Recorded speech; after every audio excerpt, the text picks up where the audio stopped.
dalam mengatasi konflik. Oke, sebentar. Saya pastikan dulu saya sudah klik share sound-nya ya.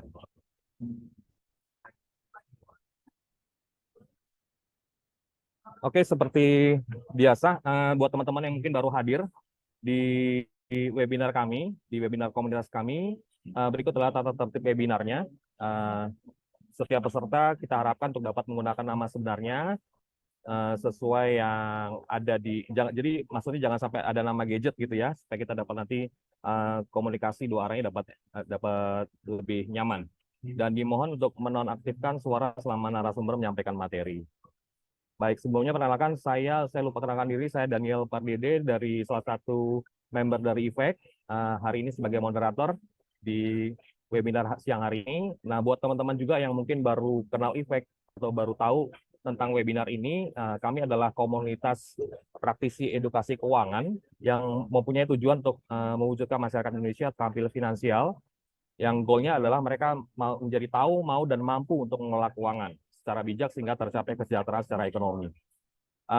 Latar belakang kita membuat komunitas ini dan mengadakan edukasi keuangan adalah karena Indonesia memang mau menuju untuk puncak bonus demografi ya. Negara kita akan masuk ke sana sesuai dengan nawacita Presiden Joko Widodo kemarin juga disampaikan sebelumnya bahwa ke depan kita akan masuk ke Indonesia Emas 2045 dan menjadi PR kita bersama bagaimana kita mampu sukseskan negara dan bangsa kita menjadi negara yang maju.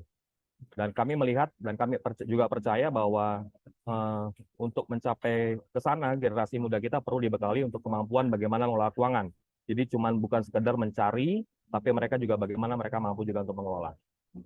Oke, sekilas tentang komunitas ini, teman-teman boleh silakan lihat dari video yang kami tayangkan.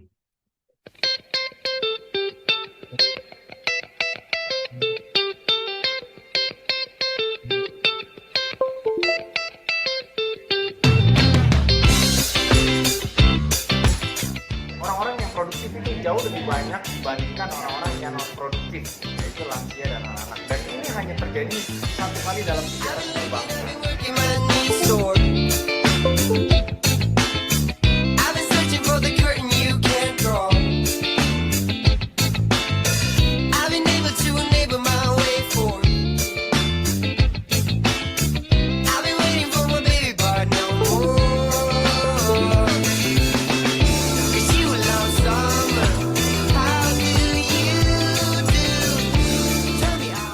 Kurikulum nasional itu tidak banyak mengajarkan mengenai pengelolaan pengeluaran. Hanya 7% masyarakat Indonesia yang ternyata mampu memahami cara mengelola keuangan yang baik. Lalu bagaimana sisanya?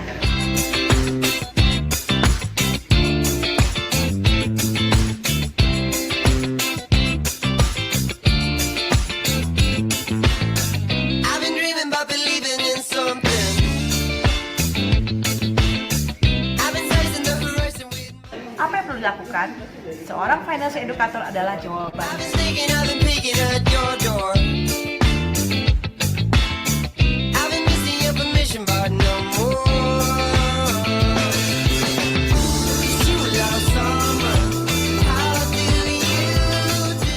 Indonesia membutuhkan banyak financial educator.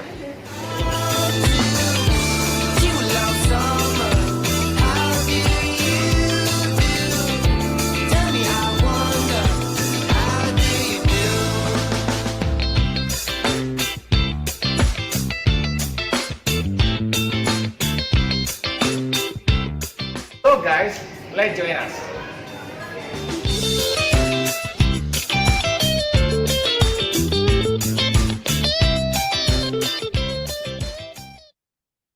Oke, demikian sekilas video untuk memperkenalkan komunitas kami dari Indonesia Financial Educator Community. Jadi semenjak pandemi kemarin kita rutin melalui Zoom mengadakan webinar seperti ini dengan beragam topik, banyak topik, mulai topik keuangan, bukan cuma topik keuangan tapi juga banyak topik ya, ada keluarga, ada topik bisnis, branding, untuk bagaimana membangun brand, dan hari ini kita akan bicara tentang resolusi konflik keluarga. Mungkin topik sedikit yang akan dibawakan juga oleh Dr. Stefanus Tan, salah satu founder kita di komunitas ini, tentang peran NLP generasi ketiga dalam mengatasi konflik. Itu akan dibawakan siang hari ini. Dan teman-teman, kita juga mengundang buat teman-teman untuk informasi mengenai webinar kami selanjutnya, acara kami selanjutnya, maupun dari komunitas kami di WhatsApp grup kita di Sahabat Pinedu. Ini adalah linknya, silakan teman-teman kita undang juga bergabung ke sini. Ada juga di channel di Instagram kita @pinedu.id atau di channel YouTube kita di Pinedu Indonesia. Oke, sudah hadir bersama kita sekarang Dr. Stefanus Tan. Mungkin nggak berlama lagi kita akan mendengarkan apa sih yang dimaksud dengan resolusi konflik keluarga dikaitkan dengan NLP generasi ketiga, begitu ya. Tapi sebelum saya undang Pak Stef, saya akan bacakan dulu profil beliau. Beliau adalah pionir NLP dan mentor dari banyak trainer sukses di Indonesia, International Practitioner of Neuro Linguistic Programming, London dari Australia, International Master Practitioner of Neuro Linguistic Programming dari Denver, Colorado, USA, dan banyak lagi teman-teman dapat lihat di sana. Beliau juga adalah co-founder NLP Life Practitioner, aktif juga di FBSB Indonesia. Oke, selamat siang. Kita langsung aja undang Pak Stef. Selamat siang Pak Stef. Halo, selamat siang Pak Daniel dan Yang Pak.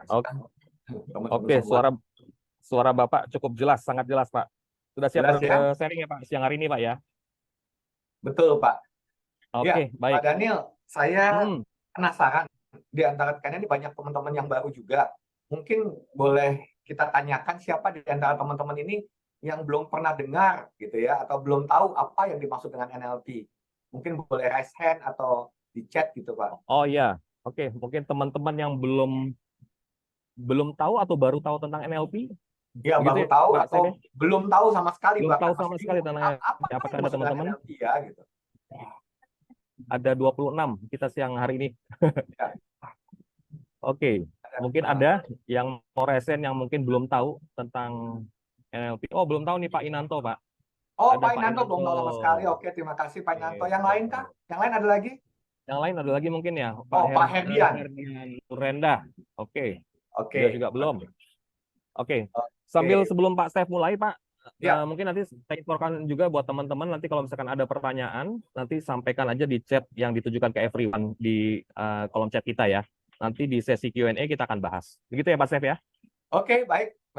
Suara siapa yang udah kecil, Pak? Suara saya atau suara Pak Daniel? Pak Antoni Sinaga bilang suaranya agak kecil. Oh ya, suaranya. Oke Pak, dapat dijelaskan suara Pak Stef mungkin kecil atau bagaimana? Kalau Pak Daniel dengan suara saya jelas ya? Cukup jelas Pak. Oke. Nah, buat teman-teman yang sudah tahu NLP, boleh tahu mungkin ada berapa orang yang sudah tahu, sudah pernah dengar, atau kurang lebih punya gambaran NLP? Boleh raise hand atau chat.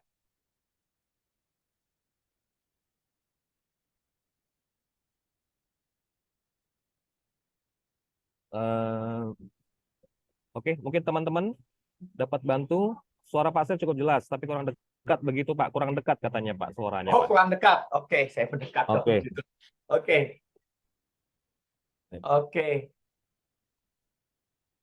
Baik, kelihatannya ini ada yang Oh, sudah tahu Pak Sani. Oke, terima kasih teman-teman.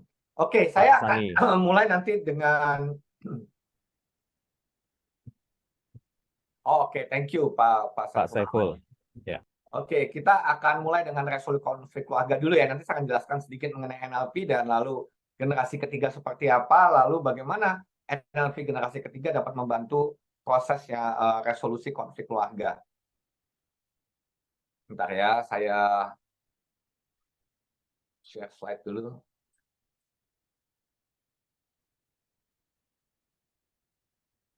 Ya, teman-teman, seperti yang kita ketahui bersama, ya saya yakin ini semua pasti sudah pada tahu, kita sudah tahu semua bahwa konflik rumah tangga itu sangat berpengaruh pada masa depan seorang anak. Ya, jadi konflik rumah tangga itu sangat berpengaruh pada masa depan seseorang. Ya, dapat berpengaruhnya seperti apa? Seseorang dapat mengalami gangguan kepribadian, ya, karena trauma masa lalu. Ya, kenapa? Karena dia melihat atau mengalami konflik keluarga, teman-teman. Ya. Nah, contohnya gini, ya, seseorang yang menjadi kita sebutnya people pleaser. Pleaser itu artinya orang yang selalu ingin menyenangkan orang lain. Ya, saya senang membuat orang lain bahagia, tapi saya manfaatkan orang lain. Dia tahu dia dimanfaatkan, tapi dia tidak dapat dia tidak dapat penolak. Ya, karena saya selalu berusaha melucu, tidak senang konflik. Ya, saya tipe orang yang selalu ngomong yes. Ya, namun sadari, ya, tanpa disadari saya sering merasa tersesat, terkuras hampa.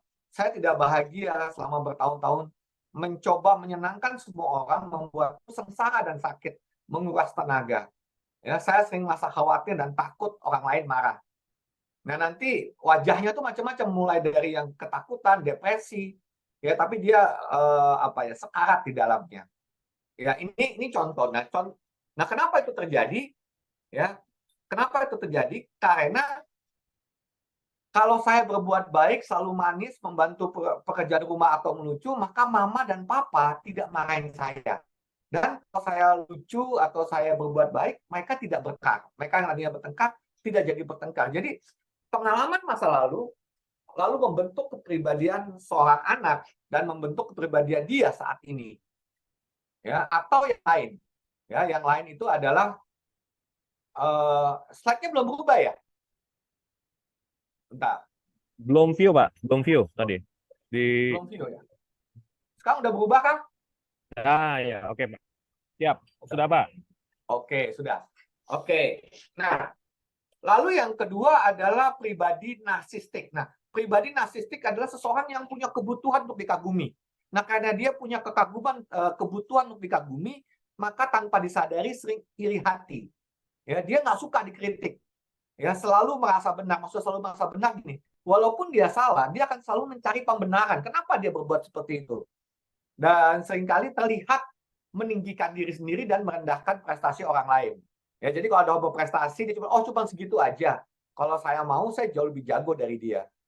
Saya loh yang membuatnya dia naik ke panggung, jadi saya yang berjasa dan hebat. Dan kalau dia dikritik, dia akan kecewa. Ya, kenapa kamu mengkritik saya? Prestasi saya yang bagus.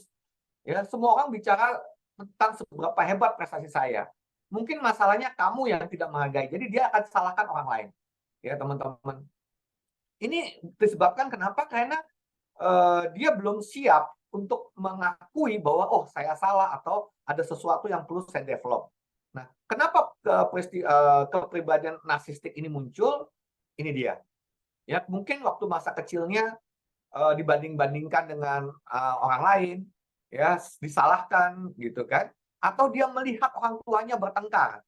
Ya, kamu sih salah. Maksudnya dia salahkan orang lainnya, sibuk terus sehingga anak kita nggak keurus, atau dia lalu pasangannya bilang kamu yang salah tidak dapat mendidik anak, dan itu di depan si anak, sehingga si anak merasa aduh berarti saya salah didik dong. Ya, lalu orang tuanya juga selalu membandingkan, lihat tuh si A juara terus, kamu tuh malas main terus, kapan kamu bisa kayak dia? Apa yang dapat membuat orang tua kamu bangga? Ya, lalu tanpa disadari dia bilang saya kesal dibanding-bandingkan dan dikritik terus. Itu bukan salah saya, orang tua saya saja yang tidak memahami bakat dan kepribadian saya. Itu luar biasa kalau dia sampai berpikir seperti itu, teman-teman. Tapi lalu kalau itu menimbulkan luka batin, itu akan membuat dia menjadi pribadi yang narsistik. Ya, lalu konflik keuangan. Tadi kita bicara gangguan kepribadian. Ya, konflik keuangan juga dapat dicetuskan oleh trauma masa lalu atau melihat dan mengalami konflik keluarga. Ya, saya beri contoh, teman-teman. Ya, satu orang bilang, jadi pasangan suami istri ini berantem. Kamu tuh pakai baju maluin-maluin saya, beli dong baju yang bagus tiap bulan. Ya, lalu si istri bilang, kamu tuh boros banget. Lebih baik kan uangnya dipakai disimpan buat keluarga aman. Baju lusuh sedikit tidak apa, yang penting aman. Ya, kamu terlalu hemat dan pelit. Mobil kita sudah perlu diganti jadi tipe yang terbaru. Malu saya ketemu rekan bisnis. Jadi konflik keuangan, teman-teman. Ya, si istri bilang mobil mewah itu bikin boros. Uangnya buat disimpan saja, buat masa depan lebih aman. Ya, kenapa terjadi konflik seperti ini, teman-teman? Kembali lagi, ya, pada waktu masa kecil, ya, dia melihat bahwa orang yang mewah, ya, yang bergaya, orang kaya baru dihargai. Ya, jadi dia, "Oh, kamu hebat ya, orang tua kamu punya rumah dan mobil mewah." Ya, lalu dia sendiri mungkin keluarganya bilang, "Uang yang penting disimpan, hidup aman, tidak tidak hidup susah karena tidak punya uang." Ya. Nah, teman-teman, kita perlu pahami bahwa ternyata pengalaman masa lalu itu akan sangat berpengaruh pada perilaku kita saat ini. Ya, pengalaman bersama keluarga adalah pengalaman yang paling awal diterima oleh seseorang. Nah, pengalaman masa lalu yang bisa berpengaruh itu bisa dua, teman-teman, pengalaman yang menyenangkan maupun pengalaman yang tidak menyenangkan. Ya, kalau pengalaman yang tidak eh, keduanya ini dapat membentuk apa ya, anchor, jangkar, sesuatu yang membekas dalam diri kita, baik disadari maupun tidak disadari. Pengalaman yang sangat tidak menyenangkan itu seringkali dimaknai sebagai pengalaman yang buruk atau musibah, ya, menimbulkan luka batin lalu gagal resilience. Nah, konflik keluarga, ya, pengalaman menyakitkan seperti mendapatkan kekerasan selama masa kanak-kanak, mengalami pengabaian, kurangnya kasih sayang, perlindungan dan pengasuhan dalam keluarga yang disfungsi, tidak berfungsi, dapat melukai inner child seseorang. Luka tersebut apabila tidak disadari dan disembuhkan, makan terbawa hingga ke kehidupan dewasa. Seorang anak perempuan melihat orang tuanya bertengkar, lalu ia pun melihat ayahnya memukul ibunya. Setelah ia menjadi dewasa, mungkin ia cenderung menjadi sulit percaya, takut jatuh cinta, takut menjalin hubungan dengan pria. Hal itu terjadi karena inner child dalam dirinya telah terluka, ya, sehingga itu menjadi trauma dan mempengaruhi kehidupan dewasanya. Sebaliknya, peristiwa yang sangat menyenangkan dimaknai sebagai pengalaman yang sangat berharga. Dia menimbulkan rasa bahagia. Itu kalau tidak disikapi dengan benar, dapat menimbulkan kecanduan rasa. Jadi bagaimana kita mengelola pengalaman yang menyenangkan dan tidak menyenangkan, itu nanti akan menjadi fondasi, ya, fondasi untuk mengalami yang namanya resilience. Ya, kalau kita gagal menguasai kecanduan rasa, dia akan menimbulkan berbagai masalah. Contoh, teman-teman. Ya, contoh pengalaman yang menimbulkan kecanduan rasa. Ya, ada seseorang yang setiap kali ada perasaan nggak enak selalu belanja. Waduh, bete dia main bos, stres. Udah shopping aja deh biar nggak bete. Tapi begitu tanggal tua, minus, uangnya udah habis. Aduh, bikin stres. Jadi setiap kali stres mau shopping nggak ada. Pakai kartu kredit pinjol. Supaya apa? Supaya stres diobati. Ya, jadi setiap kali stres belanja. Nggak punya uang jadi stres belanja. Jadi teman-teman kebayang. Ya, kalau kita tidak mampu menghandle ini, mengatasi ini, maka seseorang ini akan terjerat pada utang yang banyak, terbelit dengan utang yang berat. Nah, kenapa itu terjadi? Mungkin karena waktu orang tuanya bertengkar, dia akan berhenti bertengkar kalau sedang belanja bersama. Jadi belanja bersama ada sebuah peristiwa yang sangat menyenangkan buat dia, karena pada waktu belanja bersama ternyata orang tuanya akur. Ya, lalu dimaknai bahwa kalau belanja bersama itu stress release, teman-teman. Ya. Jadi dampak konflik keluarga itu memang sangat berpengaruh. Nah, lalu hari ini kita lihat kira-kira apa sih pencetus konflik keluarga secara umum. Nah, yang umum tuh terjadi, teman-teman, adalah perbedaan sudut pandang, ya, teman-teman. Jadi kalau teman-teman lihat 9 ini angka di bawah, ya, karena sudut pandangnya berbeda, satu mengatakan itu 9, yang lain mengatakan itu 6. Ya, lalu berantem mana yang benar. Ya, lalu salah paham atau berasumsi yang salah. Seseorang lagi cemberut karena lagi sariawan, susah senyum, lalu dimaknai sebagai belagu banget sih, jutek lagi marah-marah sama saya kayaknya. Atau beda gaya komunikasi. Teman-teman nanti kalau belajar NLP, teman-teman akan tahu ada tipe orang tuh, ada yang visual, ada auditori. Auditori itu dia lebih percaya pada pendengaran. Jadi orang auditori itu kalau nadanya keras sedikit sudah dianggap marah. Ya, kalau orang visual itu kalau lihat wajahnya cemberut itu udah dianggapnya sudah tidak enak. Gitu, teman-teman. Ya, jadi beda gaya komunikasi. Yang satu pengen didengarkan, yang satu ingin diperhatikan. Ya, bagi orang auditori didengarkan itu berarti disayang. Gitu. Lalu istrinya visual misalnya. Visual tuh kalau diperhatikan, dibelikan baju bagus gitu kan, itu baru diperhatikan. Ya, soal visual tidak terlalu mendengarkan. Ini baru 2, teman-teman. Apalagi kalau nanti ada yang ketiga, kinestetik. Kinestetik itu dia baru merasa dicintai kalau dipeluk. gitu ya, kalau dipeluk, kalau disentuh, ya kan? Nah, orang auditori mungkin tidak terlalu suka menyentuh, tidak suka memeluk. Lalu karena gaya komunikasinya berbeda, menimbulkan konflik. Ini kita bicara konflik yang umum, ya. Nah, kalau kita bicara konflik keluarga, yang sering terjadi, kenapa terjadi konflik keluarga? Yang pertama adalah seringkali karena visi misi membangun keluarga dan masa depannya tidak sama. Ya, jarang saya menemukan dalam keluarga pasangan suami istri itu mendiskusikan, ya, visi kita membangun keluarga ini apa, lalu misi kita mau seperti apa, kontribusi kita apa, kontribusi si suami apa, kontribusi istri apa, gitu teman-teman. Nah, kadang-kadang lalu suami dan istri itu berkontribusinya yang sama, atau pasangan yang satu memaksa pasangannya untuk berkontribusi yang sama. Saya udah capek nyapu nih, kamu dong yang nyapu, begitu kan? Nah, jadi kontribusinya dipaksakan sama, ya, dengan visi yang berbeda. Ini seringkali menimbulkan konflik keluarga. Nah, yang kedua adalah ketidakmampuan menghargai dan menyelaraskan peran dari masing-masing anggota keluarga. Itu yang tadi saya katakan, gitu kan?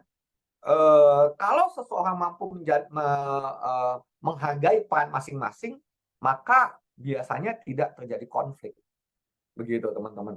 Ya, zaman dulu banget, ya, konflik itu tidak terlalu besar seperti sekarang, karena dulu perannya itu lebih jelas, lebih hitam putih. Contoh, nenek kita, ya, nenek kakek kita zaman dulu, mungkin kalau perempuan dulu masak, perannya jelas tuh, masak, beresin rumah tangga, ya. Kalau cowok perannya itu mencari uang, contoh ya. Ini kita bicara dulu, istri ya di rumah ngurus anak, ngurus rumah tangga, tapi nggak perlu mikirin uang deh, ya, nggak perlu mikirin uang. Yang mikirin uang itu suami aja, ya. Suami cari uang sebanyak-banyaknya, lalu dikasih ke istrinya. Kenapa? Karena istri perannya sebagai bendahara, gitu. Jadi istri yang mengatur keuangan, gitu kan. Suami yang zaman dulu itu tidak pernah pusing apakah uangnya cukup apa enggak, karena dia percaya istrinya pasti mampu mencukupkan. Maksudnya apa yang dikasih istrinya mampu kelola, sehingga setiap kali butuh uang pasti cukup, ya. Nah, beralih peran ini, ya, karena ada emansipasi dan sebagainya, dan itu bagus, saya tidak bilang itu salah. Tapi pada waktu emansipasi itu muncul, lalu ada yang namanya kesamaan. Nah, kesamaan ini lalu dianggap sebagai kesamaan semuanya, peran dan sebagainya. Tapi pada waktu ada kesamaan peran, tanpa disadari, hal-hal mendasar, ya, itu masih dituntut. Contoh, istri bilang, kan yang cari uang harusnya kamu dong, harusnya yang menghidupi keluarga kamu, gitu kan? Gitu loh. Suami bingung, loh, kamu kan juga cari uang kan?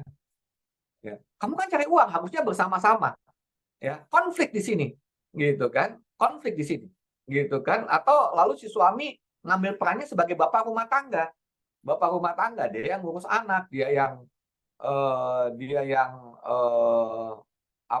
masak, dia yang keluarga, gitu kan? Istrinya ngomel-ngomel, suami saya nggak berguna nih di rumah terus, gitu kan, teman-teman. Nah, ini karena ketidakmampuan menghargai dan menyelaraskan peran untuk masing-masing anggota keluarga, gitu kan.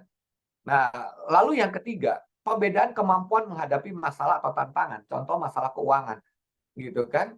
Nggak jelas siapa bendahara keluarga, gitu kan. Nah, pada waktu bendahara keluarganya ternyata gagal menjadi bendahara, konflik. Lalu pada waktu pasangannya mencoba mengambil alih bendahara keluarga, gitu kan, konflik juga, gitu kan, karena satu terlalu hemat, satu merasa terlalu boros. Nah, ini seringkali menjadi konflik keluarga, teman-teman. Ada banyak, tapi ini contoh-contoh yang umumnya terjadi. Nah, lalu pencetus tadi kan konflik umum keluarga, dan ini yang khusus karena memang pasangannya atau member anggota keluarga itu mengalami yang namanya gangguan perasaan atau gangguan mood, gitu kan. Kadang-kadang gembira, kadang-kadang bahagia, atau dia mengalami depresi. Pada waktu dia mengalami depresi, pasangannya nggak tahu. Yang tahu, kok jadi pemalas. Kan kalau orang depresi itu biasanya depresi terselubung ya teman-teman. Biasanya tuh jadi malas ngapa-ngapain dan kreativitasnya berkurang. Kepeduliannya pun berkurang. Nah, pada waktu kepeduliannya berkurang, kreativitasnya berkurang, pasangannya melihat bahwa dia sudah berubah. Dan itu bisa menimbulkan konflik keluarga, teman-teman. Kalau kita sebagai pasangan tidak mengetahui apa yang terjadi dengan dia, ya, baik suami ke istri maupun istri ke suami. Ya, lalu yang kedua, karena adanya luka batin. Ya, masa lalu tadi, karena inner child masa lalu. Ya, lalu ada yang namanya yang ketiga adalah gangguan kepribadian. Ya, karena ada paranoid, ya, skizofrenital dan macam-macam. Saya nggak detilin ini, tapi teman-teman kalau pasangan kita mengalami gangguan kepribadian, luka batin atau gangguan perasaan, kalau ini tidak dimengerti oleh kita, oleh saya, maka dapat terjadi yang namanya konflik keluarga, dan itu dapat besar dan dapat menimbulkan perceraian. Dan kalau itu konflik itu di depan anak kita, maka anak kita pun akan mengalami dampaknya. Dia akan mengalami trauma dan dia akan ya, kita nggak tahu apa yang terjadi ke depannya. Ya, tentu saja itu semua bisa diatasi dan semua itu dapat dibereskan, tapi kita perlu mengerti dan perlu mewaspadainya. Nah, bagaimana seseorang menghadapi konflik? Ya, itu ada level-levelnya, teman-teman. Ada level-levelnya. Nah, level pertama itu adalah fight for power, berebut posisi benar salah dengan cara keras, debat, berantem, marah, bahkan sampai menimbulkan kekerasan fisik. Biasanya yang di level pertama itu selalu mengatakan, pasangan saya nggak ngerti saya, suami saya nggak ngerti saya, istri saya nggak ngerti saya, gitu kan? Ya, itu terus berantem, teman-teman. Ya, sampai salah satu terluka. Dan kadang-kadang kalau ini nggak selesai, dapat berakibat perceraian atau salah satu mengalah. Ya, pada waktu salah satu mengalah, maka yang mengalah ini akan denial, dia akan menghindari konflik, dia akan diam, dia akan menyendiri, dia akan pura-pura tidak ada masalah. Kalau ada masalah dia akan hindari, ya, menghindari perdebatan, menghindari pertengkaran, karena salah satu sudah bilang, aduh percuma deh gue debat sama dia, percuma deh saya ngobrol sama dia, ya, masa bodoh gitu. Jadi masa bodoh, teman-teman. Ya, kalau sudah sampai level masa bodoh, itu mungkin bisa menghindari perceraian, tapi keluarga itu tetap tidak sehat, gitu kan? Karena yang satu merasa kok setiap kali ada masalah nggak diselesaikan. Pada waktu kita mau naik kelas, ya, maka kita belajar yang namanya kompromi, bukan bicara menang kalah. Ya, tapi bagaimana? Oh, kamu begitu, ya, kamu pola pandangnya seperti itu, pola pandang saya seperti ini. Ya, kamu sukanya itu, saya sukanya ini, lalu bagaimana kita kompromi supaya kedua pihak dapat sama-sama menang, gitu ya? Atau paling tidak harus saling kalah satu dengan yang lain.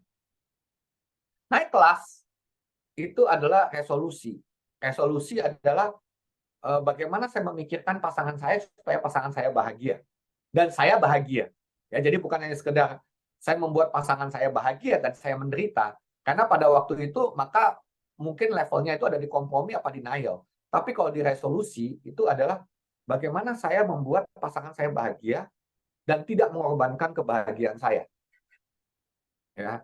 Nah, kalau sudah sampai di resolusi, itu maka akan terjadi yang namanya saling. Nah, kenapa saling? Karena satu orang sudah memahami. Gitu, teman-teman. Nanti kalau teman-teman belajar NLP, teman-teman akan melihat bahwa belajar adalah satu orang memahami, satu orang mengasihi, ya, satu orang sudah mampu melakukan sebuah resolusi, maka keluarga itu akan damai, keluarga itu akan sejahtera, ya, hubungan akan terjalin baik.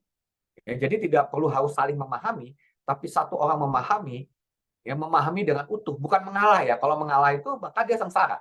Pada waktu dia memahami, dia akan mampu membuat pasangannya bahagia tanpa mengurangi kebahagiaan dia. Ya, itu akan membuat hubungan itu terjalin dengan baik. Itu yang namanya resolusi. Ya. Nah, kalau kita mau sempurna, ya, maka growth. Artinya gini, bukan hanya sekedar membuat pasangan saya bahagia dan saya juga bahagia, tapi bagaimana saya membantu pasangan saya untuk bertumbuh. Ya, bagaimana saya membantu pasangan saya supaya kita punya visi bersama. Bagaimana saya membantu pasangan saya untuk memahami peran pasangan saya dan peran saya. Bagaimana kita mengeluarkan kekuatan masing-masing dan saling menutupi kelemahan. Nah, kemampuan ini itu nanti akan banyak dilatih di generasi ketiga. Kalau kemampuan resolusi itu ada di generasi pertama, teman-teman. Begitu ya. Nanti kalau ada pertanyaan boleh di chat atau ini. Kalau teman-teman nanti mau langsung tanya juga boleh, tapi mungkin dikumpulin akan lebih baik, teman-teman. Ya, saya usul kalau teman-teman ada pertanyaan, teman-teman chat aja ya supaya nanti nggak kelupaan. Ya, mudah-mudahan sampai di sini cukup jelas ya, teman-teman ya. Nah, lalu bagaimana peran NLP? Apa yang dimaksud dengan Neuro Linguistic Programming? Ya, teman-teman. Jadi Neuro Linguistic Programming, NLP, ya itu terdiri dari 3 kata, N, L, dan P. N itu adalah neuro. Neuro itu bicara mengenai sebuah ilmu bagaimana kita mempelajari benak kita, ya, atau apa yang ada di dalam otak kita. Ya, itu adalah neuro. Linguistik itu adalah bagaimana kata-kata kita ya menciptakan ya pengaruh kepada internal proses kita yang nanti diolah oleh neuro kita. Dan programming itu adalah bagaimana kita mengkonekkan ya kata-kata itu menjadi sebuah realita. Ya, jadi gambarannya gini, gampangnya teman-teman. Ini gampangnya gini. Ya, supaya teman-teman mudah-mudahan dapat mengerti. Kehidupan saya saat ini adalah akibat apa perbuatan saya. Perbuatan saya adalah akibat daripada keputusan saya. Keputusan saya akibat dari pikiran dan perasaan. Pikiran dan perasaan akibat dari kata-kata yang masuk. Contoh gini, yang paling gampang. Kehidupan saya sebagai seorang suami itu adalah akibat perbuatan saya menikah, kan begitu ya. Ya kalau saya nggak menikah, maka nggak mungkin saya menjadi kehidupan seorang suami, gitu kan. Nah, perbuatan saya menikah akibat saya mengambil keputusan untuk menikah, gitu kan. Keputusan menikah akibat saya mengolah pikiran dan perasaan saya mau menikah, kenapa, rugi, untung, dan segala macam. Ya, pasti ada sebuah proses di dalam pikiran perasaan sehingga saya mau menikah. Dan saya mau menikah dengan si A, itu kan pasti ada sebuah proses di dalam benak kita ya untuk merenungkan kenapa saya memilih dia. Nah, proses perenungan ini ya masuknya lewat apa? Pasti kata-kata, teman-teman. Teman-teman dalam mengambil keputusan, dalam berpikir, merasa, mengambil sebuah keputusan, pasti ada kata-kata dalam benak teman-teman. Kata-kata ini boleh verbal, boleh non-verbal. Yang dimaksud di dalam non-verbal, kata-kata ini tidak harus terucap, tapi kata-kata yang ada di dalam pikiran Anda, yang ada di dalam benak Anda yang terus berproses. Gitu kan? Yang itu yang lalu membuat saya dan Anda ya, mengambil sebuah keputusan yang akhirnya jadi perbuatan, yang akhirnya menjadi kehidupan kita atau jadi nasib kita. Ya, teman-teman. Kalau kata-katanya penuh dengan ilusi, kata-katanya itu merugikan kita, contohnya apa ya, kata-kata gini. Saya kasih gambaran gini, teman-teman. Saya waktu lulus SMA, ada begitu banyak pilihan. Mau kuliah di kedokteran, mau kuliah di ekonomi, mau kuliah di mana. Akan banyak kata-kata yang masuk, kata-kata dari papa saya. Kamu sebaiknya jadi dokter aja. Kalau jadi dokter, kamu nggak mungkin miskin. Kenapa? Sejelek-jelek dokter, di klinik pasti dapat duit. Gitu kan. Nah, lalu paman saya berkata-kata gitu kan. Oh, ambil fakultas ekonomi aja. Dapat jadi pengusaha. Kalau jadi pengusaha bisa sangat kaya-kaya. Ya, lalu ada yang lain ngomong, kata-kata masuk. Gitu kan, oh ngambil ini aja IPDN, pegawai negeri. Kalau pegawai negeri mah terjamin hidupnya, bla bla bla. Nah, kata-kata itu saya olah. Setiap kata itu akan menimbulkan perasaan tertentu. Ya, misalnya, oh kalau jadi dokter tuh enak, rasanya enak. Gitu kan, tapi pada waktu informasinya jadi dokter tuh susah banget. Yang lain 4 tahun udah lulus, kalau dokter tuh 6 tahun. Udah gitu dibuang ke daerah. Udah dibuang ke daerah, ya nanti mesti ngambil spesialisasi. Mungkin 8 atau 9 tahun baru bisa mulai cari uang. Waduh, nggak enak banget ya. Gitu kan. Oh, jadi dokter tuh harus jaga malam. Gitu kan. Dari pagi sampai pagi lagi kuliah gitu kan. Nggak tidur dan sebagainya. Aduh, nggak enak ya. Ya, perasaannya nggak. Jadi setiap kata-kata yang masuk dalam pikiran itu mempengaruhi perasaan. Dan karena mempengaruhi perasaan, pasti mempengaruhi keputusan. Setiap kali mempengaruhi keputusan, jadi perbuatan dan jadilah kehidupan, teman-teman. Jadilah nasib. Nah, jadi bagaimana proses memprogram kata-kata yang masuk ini agar menjadi excellent? Itulah kita belajar di dalam NLP. Ya, kalau kata-katanya bermanfaat, maka kehidupan kita akan baik. Kalau kata-kata yang masuk itu tidak bermanfaat, itu justru akan merugikan kita. Ya, ya, orang-orang di luar NLP itu bilangnya jangan berpikiran negatif. Kalau kita di NLP kita tidak menggunakan kata positif negatif, gitu kan? Jangan pikiran negatif, nanti kejadian dan sebagainya, gitu. Kalau NLP bicara pikiran saya, kata-kata yang masuk ini produktif enggak? Kata-kata yang masuk ini destruktif atau produktif? Membuat saya lebih baik atau merugikan saya atau membuat saya makin terpuruk? Kalau kata-kata yang masuk ini membuat saya terpuruk, kata-kata apa yang perlu saya pikirkan bermanfaat buat saya, gitu kan, agar kehidupan saya lebih baik, gitu teman-teman. Karena dalam kehidupan ini saya akan selalu berhadapan dengan kenyataan. Kalau kenyataan ini saya maknai dengan buruk, itu kan membuat saya terpuruk. Contoh yang paling simpel aja teman-teman.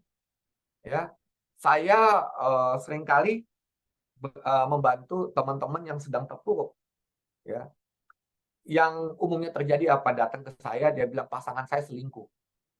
Ya, lalu saya tanya sama dia, ya, pasanganmu selingkuh. Bagaimana kamu tahu bahwa pasanganmu selingkuh? Saya sudah melihat dengan mata kepala sendiri, pasangan saya sudah mengakui bahwa dia selingkuh. Oke, pada waktu kamu mengetahui dia selingkuh, gitu kan? Lalu apa yang kamu mau? Saya nggak mau pasangan saya selingkuh. Lah, itu kan yang kamu nggak mau. Yang kamu mau apa? Gitu kan? Saya nggak tahu apa yang saya mau. Loh, kenapa kamu nggak tahu apa yang kamu mau? Hati saya sudah hancur. Pikiran saya sudah buntu. Loh, kenapa pikiran kamu buntu? Kenapa perasaan kamu hancur? Iya, karena saya mengetahui pasangan saya selingkuh. Bayangin teman-teman, sebuah kenyataan, pasangan selingkuh itu kan sebuah realita. Ya, selingkuh atau apapun lah, itu kan semuanya sebuah realita. Ya, lalu realita itu dapat menghancurkan seseorang. Lalu yang disalahkan siapa? Saya hancur karena pasangan saya selingkuh. Nah, NLP kami nggak percaya itu, gitu. Karena kami percaya kami bertanggung jawab pada hidup kami. Kami percaya bahwa kami bertanggung jawab pada kehidupan kami sendiri. Artinya, pada waktu saya melihat sebuah kenyataan, mengetahui sebuah kenyataan pasangan saya selingkuh, selingkuhnya pasangan ini maknanya apa buat saya? Kalau maknanya itu adalah pengkhianatan, maknanya itu adalah kehancuran, pemaknaan itu yang saya putuskan, pemaknaan itu saya putuskan. Ya, lalu perbuatan saya jadi depresi kan. Lalu kehidupan saya jadi berantakan. Gitu kan. Tapi kalau pemaknaannya kita ubah, berarti saya belajar sesuatu dari sini. Ya kan, berarti ada sesuatu yang perlu saya perbaiki dalam hidup saya. Atau dalam bahasa, kadang-kadang kita dapat menggunakan bahasa spiritual. Contohnya berarti Tuhan punya rencana. Ya, kata-kata yang masuk adalah apa ya rencana Tuhan? Apa yang Tuhan mau?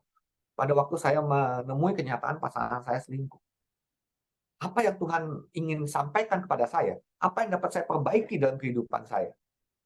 Ya, maka perasaannya akan berbeda, teman-teman. Keputusannya akan berbeda. Oh, kalau gitu saya perlu meningkatkan ini dong. Oh, kalau gitu saya melakukan ini dong. Akhirnya kehidupan dia menjadi lebih baik dari waktu ke waktu, teman-teman. Ini contoh yang sederhana. Ada banyak sekali contoh. Seseorang hancur bukan karena orang lain, tapi karena dia menghancurkan diri sendiri karena gagal memahami makna dari kenyataan yang ada. Karena kenyataan adalah kenyataan. Kenyataan tidak dapat diubah, teman-teman. Sebuah realita. Gitu kan. Saya lagi di jalan tiba-tiba ditabrak mobil, kaki saya lumpuh, mata saya buta. Kenyataan. Kenyataan tidak dapat diubah. Lalu yang dapat saya lakukan apa? Pada waktu saya menerima kenyataan bahwa saat ini saya lumpuh, saat ini saya buta, lalu keputusan saya apa? Ya, keputusan saya apa? Kenyataan ini kan sebuah kenyataan. Lalu keputusan saya terhadap kenyataan ini akan menjadikan perbuatan saya, dan perbuatan saya inilah yang akan menjadi kehidupan saya. Ini dasar daripada cara berpikir pada waktu kita belajar NLP, teman-teman. Oke, ya, jadi kata-kata akan mempengaruhi nasib kita. Ya, jadi kata-kata yang masuk dalam pikiran perasaan itu yang menentukan nasib, bukan kenyataan-kenyataan yang ada di sekeliling kita. Kenyataan-kenyataan yang ada di sekeliling kita itu hanyalah referensi untuk saya membuat keputusan. Gitu. Di kantor, gitu kan, di kantor. Ya, saya dimusuhin. Oke, kenyataan dimusuhin, atau atasan saya sentimen sama saya, kenyataan. Oke, kalau sentimen, atasan sentimen, apa yang dapat saya lakukan? Keputusan saya apa? Gitu ya, teman-teman. Jadi semua kenyataan di luar kita itu adalah sebuah referensi. Dan NLP, kita belajar bagaimana saya merespon terhadap setiap kenyataan yang ada dan mengambil keputusan-keputusan terbaik sehingga perbuatan saya menjadi perbuatan yang tepat sehingga kehidupan saya menjadi lebih baik. Sampai di sini apakah ada pertanyaan? Kalau nanti ada pertanyaan, teman-teman boleh di chat. Yang mudah-mudahan cerita saya tidak terlalu berat karena waktunya agak terbatas, jadi saya mencoba menjelaskan sesederhana mungkin ya, mengenai NLP. Nah, para ahli mendefinisikan NLP itu ada 4 hal ya. Bagaimana NLP itu dapat membantu manusia menjadi excellent. Ya, yang pertama, NLP itu adalah sebuah study of people and how they perceive reality. Ya, ini pakai bahasa Inggris, nanti ada bahasa Indonesianya. The study of people and how they process information about the world around them. The how-to manual as our psychology for how we work as human being. The study of human excellence, how people do what they do well. Ya, ini yang pertama ya. Sebuah ilmu bagaimana manusia menyadari dan mengidentifikasi realita atau kenyataan secara utuh. Tadi saya ceritain ya contohnya gitu ya. Jadi itu kita belajar ya, the study how people receive reality, bagaimana kita menerima kenyataan, mengidentifikasi kenyataan secara utuh ya, dan dimaknai secara benar ya, sehingga hidup kita menjadi produktif, bukan malah makin hancur. Apapun peristiwanya teman-teman, apapun peristiwanya, kalau dimaknai secara benar, hidup kita akan bertumbuh. Gitu. Tidak ada satu peristiwa yang dapat menghancurkan kita. Ya, kalau pakai bahasa spiritual, ada banyak pemuka agama bilang, ya tidak ada cobaan yang melampaui kemampuan kita mengatasinya. Artinya kemampuan kita mengatasi cobaan itu jauh lebih hebat dibandingkan cobaan itu sendiri. Ya, dan NLP menerjemahkannya adalah kemampuan kita melihat sebuah realita, sebuah kenyataan, dan kita manfaatkan kenyataan-kenyataan itu untuk menumbuhkan kecerdasan kita, menumbuhkan kemampuan kita, sehingga kita growth, ya kita bertumbuh dari waktu ke waktu, sehingga kita makin menjadi orang yang excellent, manusia yang excellent.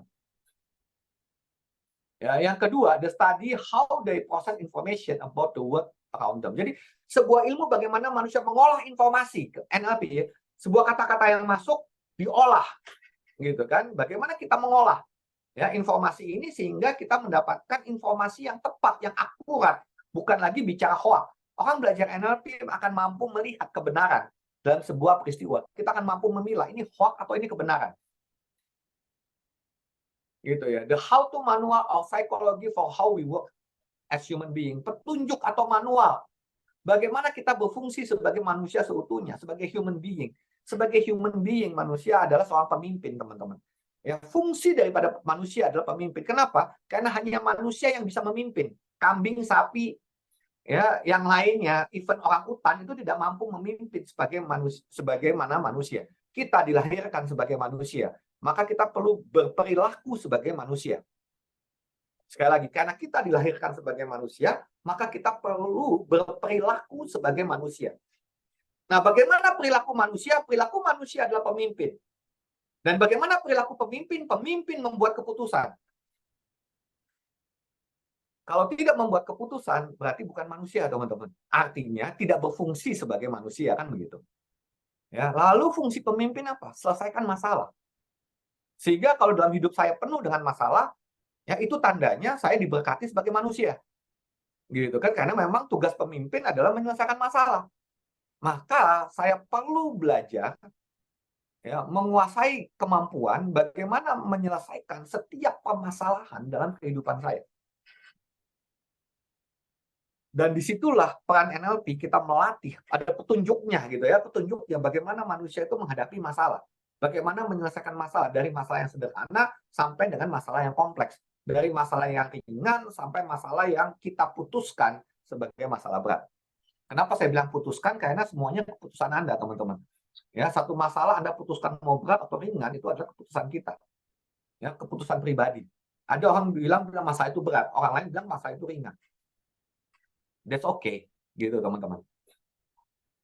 Ya, saya pernah mengalami waktu itu kena COVID dan itu parah sampai masuk rumah sakit hampir di ventilator, gitu kan. Dan kita pernah berkumpul waktu itu dengan mantan penderita COVID yang lain, gitu kan. Mereka menceritakan betapa menakutkannya ya masa-masa itu, gitu kan, karena di kiri kanannya banyak orang meninggal. Ya, bagi teman-teman yang masuk yang seperti saya, maksudnya parah banget, gitu kan, parah banget. Ya, hampir di ventilator di mana kiri kanannya itu banyak yang meninggal dianggap sebagai suatu peristiwa yang menakutkan. Bagi saya itu adalah peristiwa yang menyenangkan. Kenapa menyenangkan? Karena pada waktu saya mengalami COVID dan berat, sedemikian berat, membuat saya terisolasi dari semuanya, gitu kan. Keluarga nggak dapat hubungin, even nggak boleh menjenguk, teman-teman, relasi semua juga tidak dapat berhubungan, sehingga saya terisolasi. Dan karena terisolasi selama hampir 12 hari, itu saya manfaatkan buat belajar, teman-teman. Saya dapat belajar dengan tenang selama 24 jam. Lewat YouTube, lewat apa, segala macam. Itu sebuah peristiwa yang menyenangkan, justru. Gitu kan. Karena saya menggunakan kesempatan itu untuk mengimprove kehidupan saya.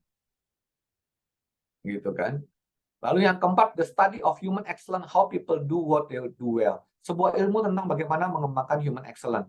Bagaimana manusia melakukan secara berkualitas dengan potensi terbaiknya. Kenapa kita sampai di sana? Karena kita menguasai 3 hal tadi. Ya, menyadari, mengidentifikasi realitas secara utuh, bagaimana mengolah informasi dengan benar, bagaimana berfungsi sebagai human being, otomatis kita mampu mengeluarkan potensi terbaik kita menjadi human excellence. Ya, teman-teman, nanti kalau ada yang nggak jelas, teman-teman boleh tulis di chat atau raise hand, silahkan. Ya, saya mudah-mudahan yang saya jelaskan ini cukup membantu teman-teman. Nah, teman-teman, tadi berkali-kali disebut sebagai NLP generasi ketiga. Apa itu NLP generasi ketiga? Secara singkat, teman-teman, NLP generasi pertama ya itu bicaranya mengenai kemampuan kognitif. Apa tuh kemampuan kognitif? Kemampuan berpikir kreatif, teman-teman. Nah, kemampuan berpikir NLP generasi pertama itu fokusnya kepada human excellence, personal excellence. Teman-teman perhatikan. Ya, personal excellence. Ya, human excellence. Sangat pribadi. Ya, NLP generasi pertama itu mempersiapkan segala macam tools supaya manusia menjadi excellent secara personal. Ya, dia mampu menjadi apa ya namanya? Mencapai outcome-nya secara personal. Gitu ya. Kalau dia menjadi politikus yang sangat hebat.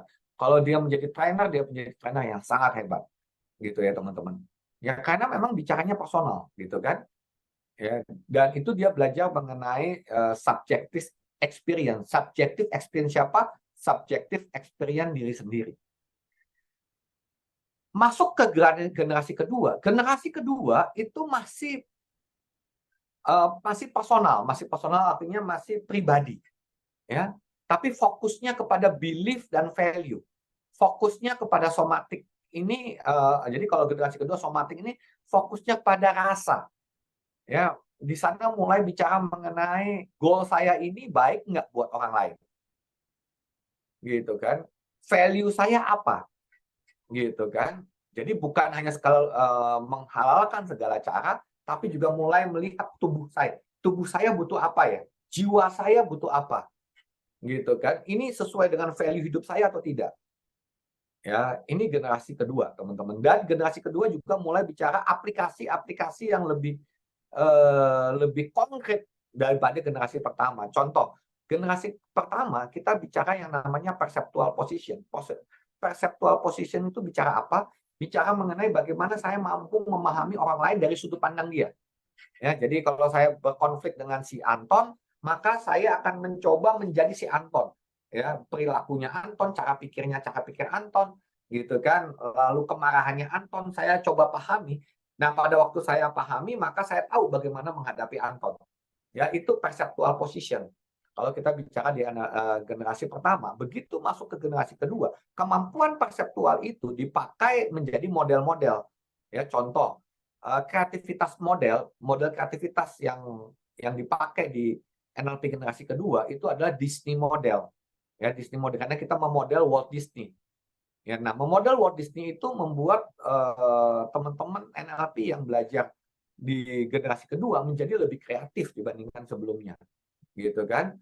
Lalu problem solving di dalam second generation itu masuk di dalam yang namanya score model, ya SCORE, score model. Score model itu sebuah model ya yang kalau diikutin itu akan membuat orang mampu menyelesaikan masalah, begitu ya. Itu adalah NLP generasi kedua.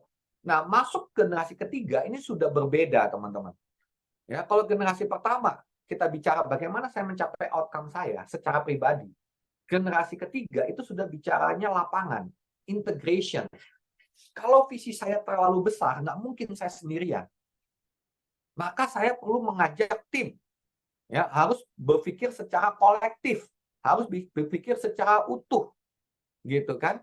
Nah, makanya di dalam generasi ketiga itu belajar yang namanya collective intelligence. Bagaimana kecerdasan kolektif. Ya, bagaimana kita bekerja bukan sendirian tapi bersama-sama. Gitu, teman-teman. Ya, di Indonesia sebagai contoh. Ya. Setiap kali ada training NLP practitioner, rata-rata pengajarnya pasti sendirian. Kenapa? Karena emang efek daripada NLP generasi pertama. NLP generasi pertama itu ya memang personal excellent, gitu kan? Trainernya pasti sendiri. Karena apa? Dia sudah excellent, teman-teman. Tapi begitu masuk ke generasi ketiga, ya, ciri-ciri yang sudah masuk ke generasi ketiga itu biasanya tidak pasti ya, teman-teman. Ya, karena lalu kan banyak orang lalu melihat kebaikannya di generasi ketiga. Biasanya NLP Prac di generasi ketiga itu trainernya lebih dari satu, dapat 2, dapat 3, ya, dapat 4. Ya, saya berapa kali bikin NLP Prac itu selalu berdua, karena memang saya dari awal didikan daripada NLP generasi ketiga, gitu kan. Tapi masih sesama trainer Indonesia. Kemarin waktu saya mengulang NLP Master Trainer-nya di Amerika, ya, saya bertemu dengan sekitar 100 master trainer yang berkumpul, kita belajar NLP generasi ketiga ini selama 3 minggu. Ya, 80 diantaranya online, tapi 20-nya offline. Jadi kita sama-sama belajar di sana. Collective intelligence, bagaimana saling support, ya, saling mengambil peran dari visi masing-masing. Mudah-mudahan saya sedang merancang bahwa ke depan kalau saya membuat NLP Prac, itu minimal ada 2-3 master trainer dari luar negeri. Jadi bukan hanya di Indonesia, tapi pembicaranya juga dari luar negeri, teman-teman. Ya, itu karena efek daripada NLP generasi ketiga. Karena setiap trainer NLP sehebat apapun dia, masing-masing punya spesifikasinya. Sehingga kalau ada 2-3 master trainer ngajar, maka hasilnya pasti jauh lebih bagus dibandingkan kalau seseorang ngajar sendirian. Walaupun saya mampu ngajar sendiri dari awal sampai akhir. Tapi pada waktu kita berkolaborasi, maka kita tahu bahwa subjek ini si A lebih bagus, subjek ini si B lebih bagus, gitu kan? Sehingga akan berdampak kepada peserta akan mendapat manfaat lebih akurat. Ya, ini yang disebut sebagai NLP generasi ketiga. Kita bicara collective intelligence. Nah, sebagai gambaran, teman-teman, ya. Kalau behavior atau environment sampai capability ini adalah disebut NLP generasi kedua. Jadi kalau kita nanti bicara di dalam NLP ada namanya neurological level, ya. Ada seseorang yang, jadi kalau environment-nya berubah, behavior-nya pun akan berubah. Behavior berubah, kapabilitasnya, kemampuan seseorang itu berubah. Kemampuan orang itu berubah, belief value-nya berubah. Belief itu keyakinan dan nilai-nilai hidupnya berubah. Ya, identitasnya berubah. Ya. Nah, pada saat yang sama, kalau kita intervensi seseorang dari identitasnya berubah, pasti belief value-nya berubah. Belief itu keyakinan dan nilai-nilai hidupnya berubah. Kapabilitasnya pun berubah, behavior-nya berubah. Perilakunya berubah, environment-nya berubah. Contoh, orang pindah agama. Orang pindah agama itu kan berarti di level spirit. Ya, pindah agama, pasti identitas dia berubah, value belief-nya berubah. Apa yang dianggap baik di masa lalu mungkin buruk di masa sekarang. Apa yang dianggap buruk mungkin jadi baik sekarang. Kemampuan dia berubah, behavior dia berubah, environment dia berubah. Nah, kalau kita bicara NLP generasi ketiga, ya, kapabilitas itu adalah emotional intelligence, proaktif dan opportunity. Ini adalah bicara generasi pertama. Identitas dan value belief ini bicara generasi kedua. Ya, mission and motivation, ada role, ada permission. Ini nanti generasi kedua. Generasi ketiga sudah bicara vision, sudah bicara bagaimana saya berkontribusi, bagaimana kita membuat connection, bagaimana saya mengenal ambisi saya. Ya, bukan hanya sekedar bicara ego dan survival, tapi bagaimana kita bekerja sama. Ini mudah-mudahan membantu. Ini memang agak dalam, tapi saya coba bikin cerita yang sederhana. Nah, lalu bagaimana NLP generasi ketiga ini membantu teman-teman untuk melakukan resolusi konflik. Nah, resolusi konflik itu dimulai dengan kita mempelajari gaya komunikasi teman bicara saya dan gaya komunikasi saya. Ini adalah generasi pertama, teman-teman. Ya, belajar memahami gaya komunikasi seseorang. Apakah dia visual, apakah dia auditori, apakah dia kinestetik, begitu ya. Gaya komunikasi setiap orang beda-beda. Lalu yang kedua, pahami dengan baik dan minta kejelasan. Jadi kalau ada sesuatu, karena banyak kali kita berbicara dengan kata-kata yang nggak jelas. Kamu sih gitu. Kalau kamu nggak gitu, maka saya nggak akan marah. Nah, seseorang yang belajar NLP, dia akan minta kejelasan. Mohon maaf ya, yang disebut gitu itu apa ya? Saya nggak ngerti yang disebut gitu itu apa. Gitu ya. Jadi kita memperjelas maksudnya. Ya, kamu selalu aja. Gitu kan, kamu selalu aja membuat saya marah. Oke, selalu. Gitu kan, emang nggak pernah ya saya buat kamu bahagia? Ya, enggak sih. Ya, berarti kan ada masa-masanya saya buat kamu bahagia. Nggak selalu dong saya buat kamu marah. Nah, persisnya seperti apa saya membuat kamu marah? Nah, kemampuan bertanya sehingga teman bicara kita jadi, ini loh Kak, saya marah sama kamu karena seringkali kalau pulang itu lupa bawa oleh-oleh. Oh, karena saya pulang lupa bawa oleh-oleh, itu membuat kamu marah. Iya, oke. Berarti supaya kamu bahagia kalau tiap kali pulang saya bawa oleh-oleh dong. Ya, ini contoh. Jadi kita belajar memahami dengan baik dan minta kejelasan, belajar bertanya. Itu masih generasi pertama, teman-teman. Ya. Lalu belajar pahami dan kelola emosi yang muncul. Ya, jadi kalau saya melihat, ini saya boros banget ya. Ya, kita lagi kesulitan duit kok malah belanja gitu kan. Emosi muncul. Lalu bagaimana saya kelola emosi ini? Gitu kan. Oke, bagaimana ya saya membantu istri saya supaya terkontrol pengelolaan keuangannya, bukan menuntut dia, tapi bagaimana saya membantu dia. Gitu. Lalu pahami sudut pandang dan keyakinan orang lain dan lalu hormati. Ya, ternyata contoh begini teman-teman. Saya sudut pandangnya adalah necessity. Necessity itu belanja yang perlu-perlu aja. Necessity kan, belanja yang perlu-perlu aja.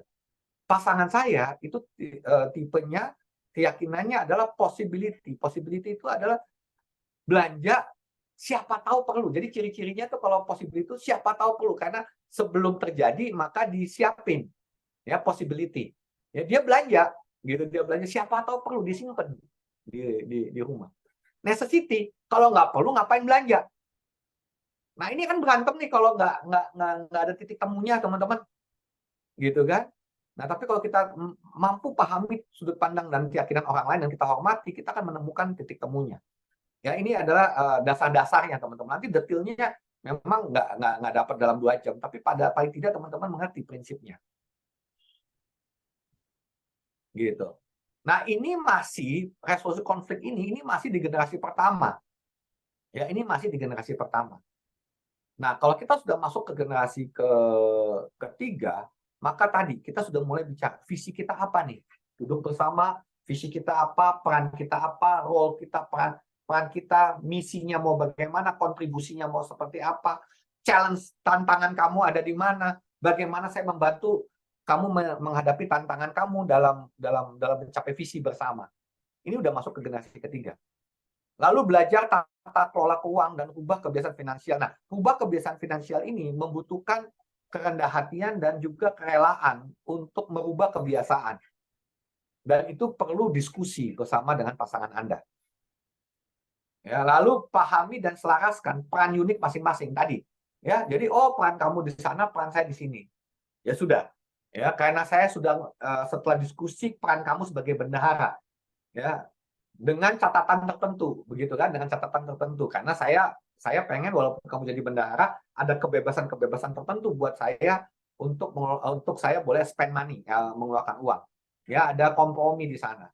Lalu setelah itu selaraskan, ya sudah, saya percayakan kepada dia, Ya, lalu saya bekerja dengan peran saya yang lain, yaitu resolusi konflik. Inilah peran generasi ketiga, teman-teman. Bagaimana kita memahami visi bersama, kita memahami kontribusinya, dan kita selaraskan.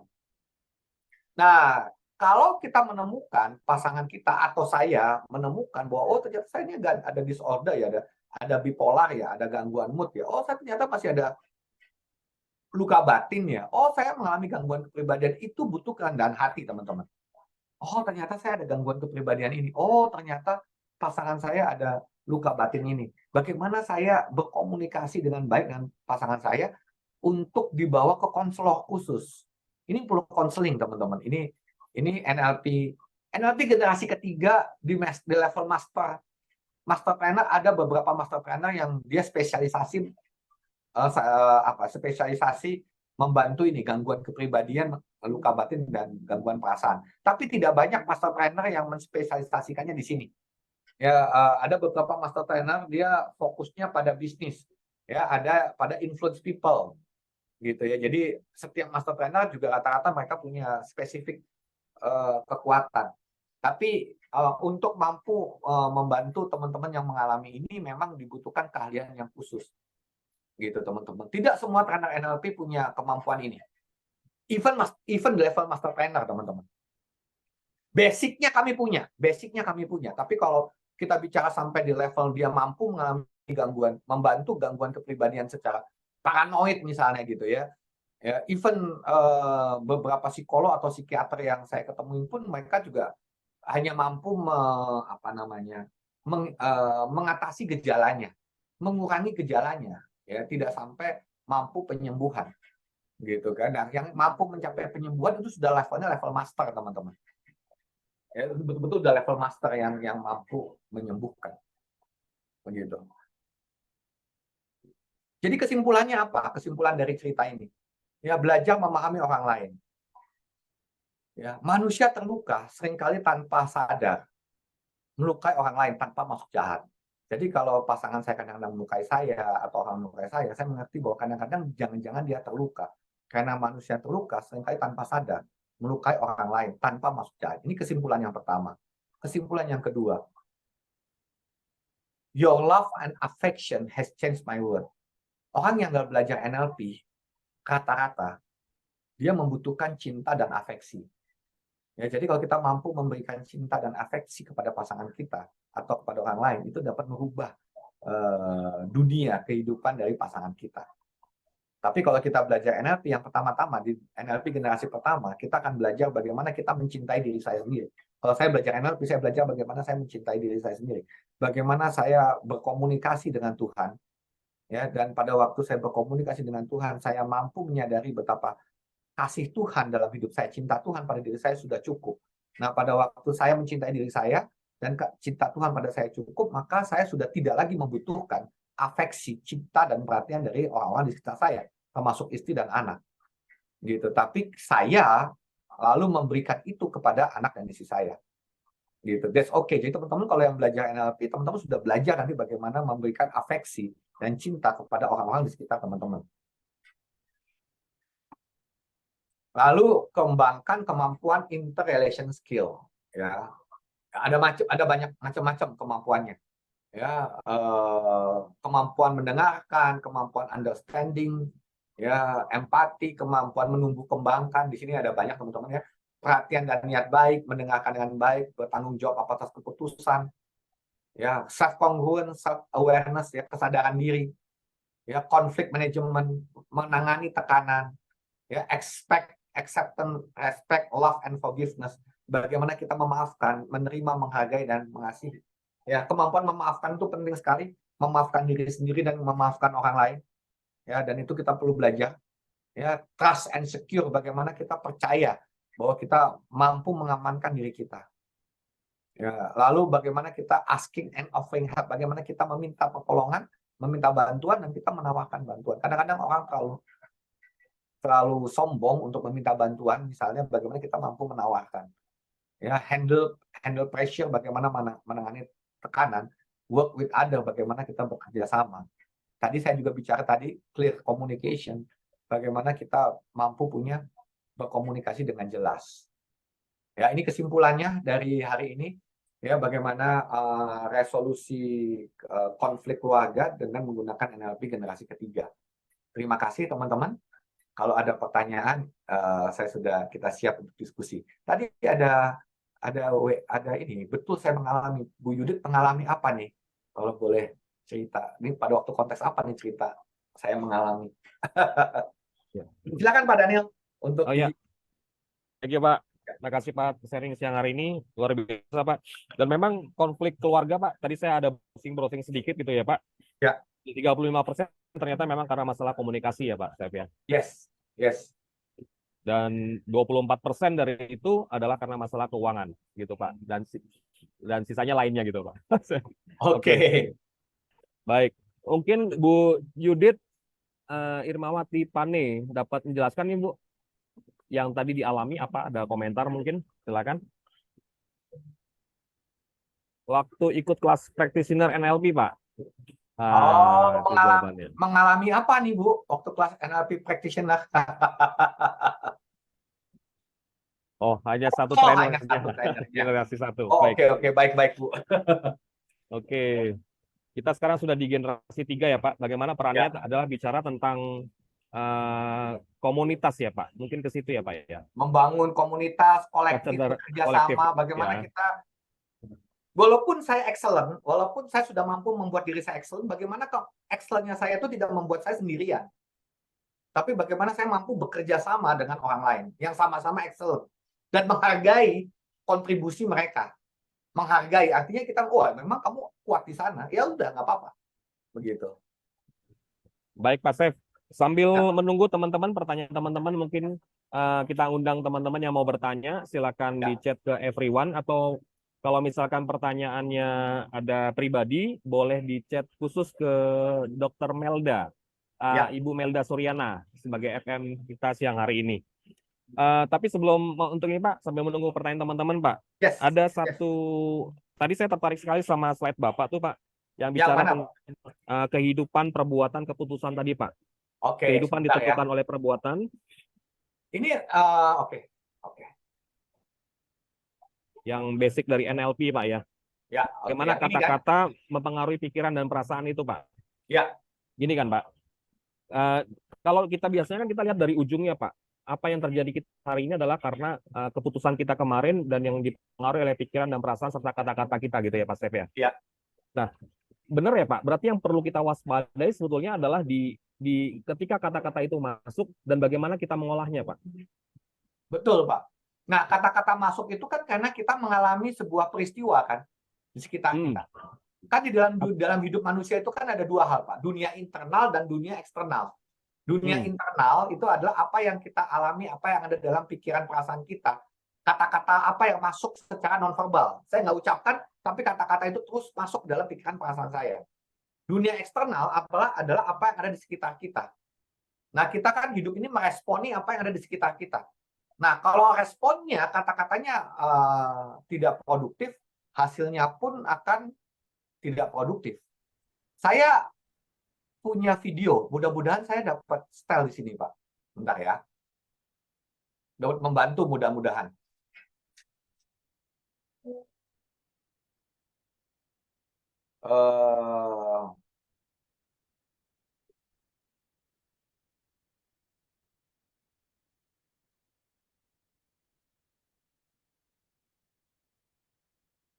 Nah, mudah-mudahan videonya ada.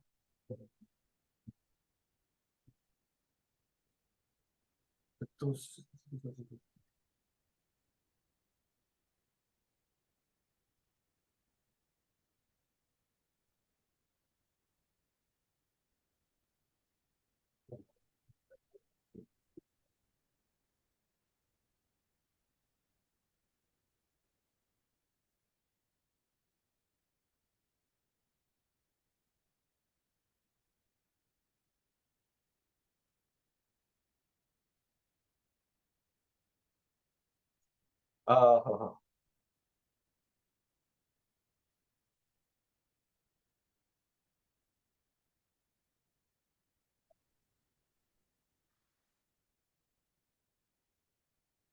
Mungkin sambil yang lain Pak, sambil saya cari Pak. Baik Pak.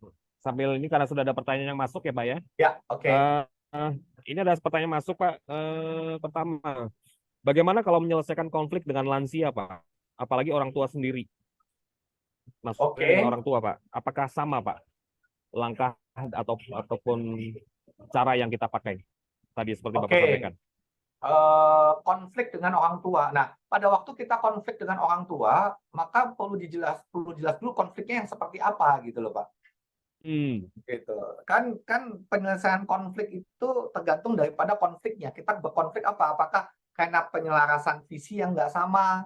Apakah karena gaya komunikasi yang nggak sama? Atau karena orang tua menuntut sesuatu yang menurut kita nggak bagus? Nah, itu kan kita perlu pahami dulu masalahnya, Pak. Nah, pertanyaan susulannya Pak dari penanya yang sama Pak. Kalau ternyata orangnya sulit untuk diajak berkomunikasi Pak, mungkin lebih ke situ Pak. Nah, kalau orangnya sulit untuk diajak berkomunikasi, maka begini, berarti kita perlu belajar bagaimana membangun rapor. Itu di generasi pertama belajar tuh Pak, membangun rapor, gitu. Bagaimana kita membangun trust dari orang itu, sehingga orang itu mau komunikasi sama kita.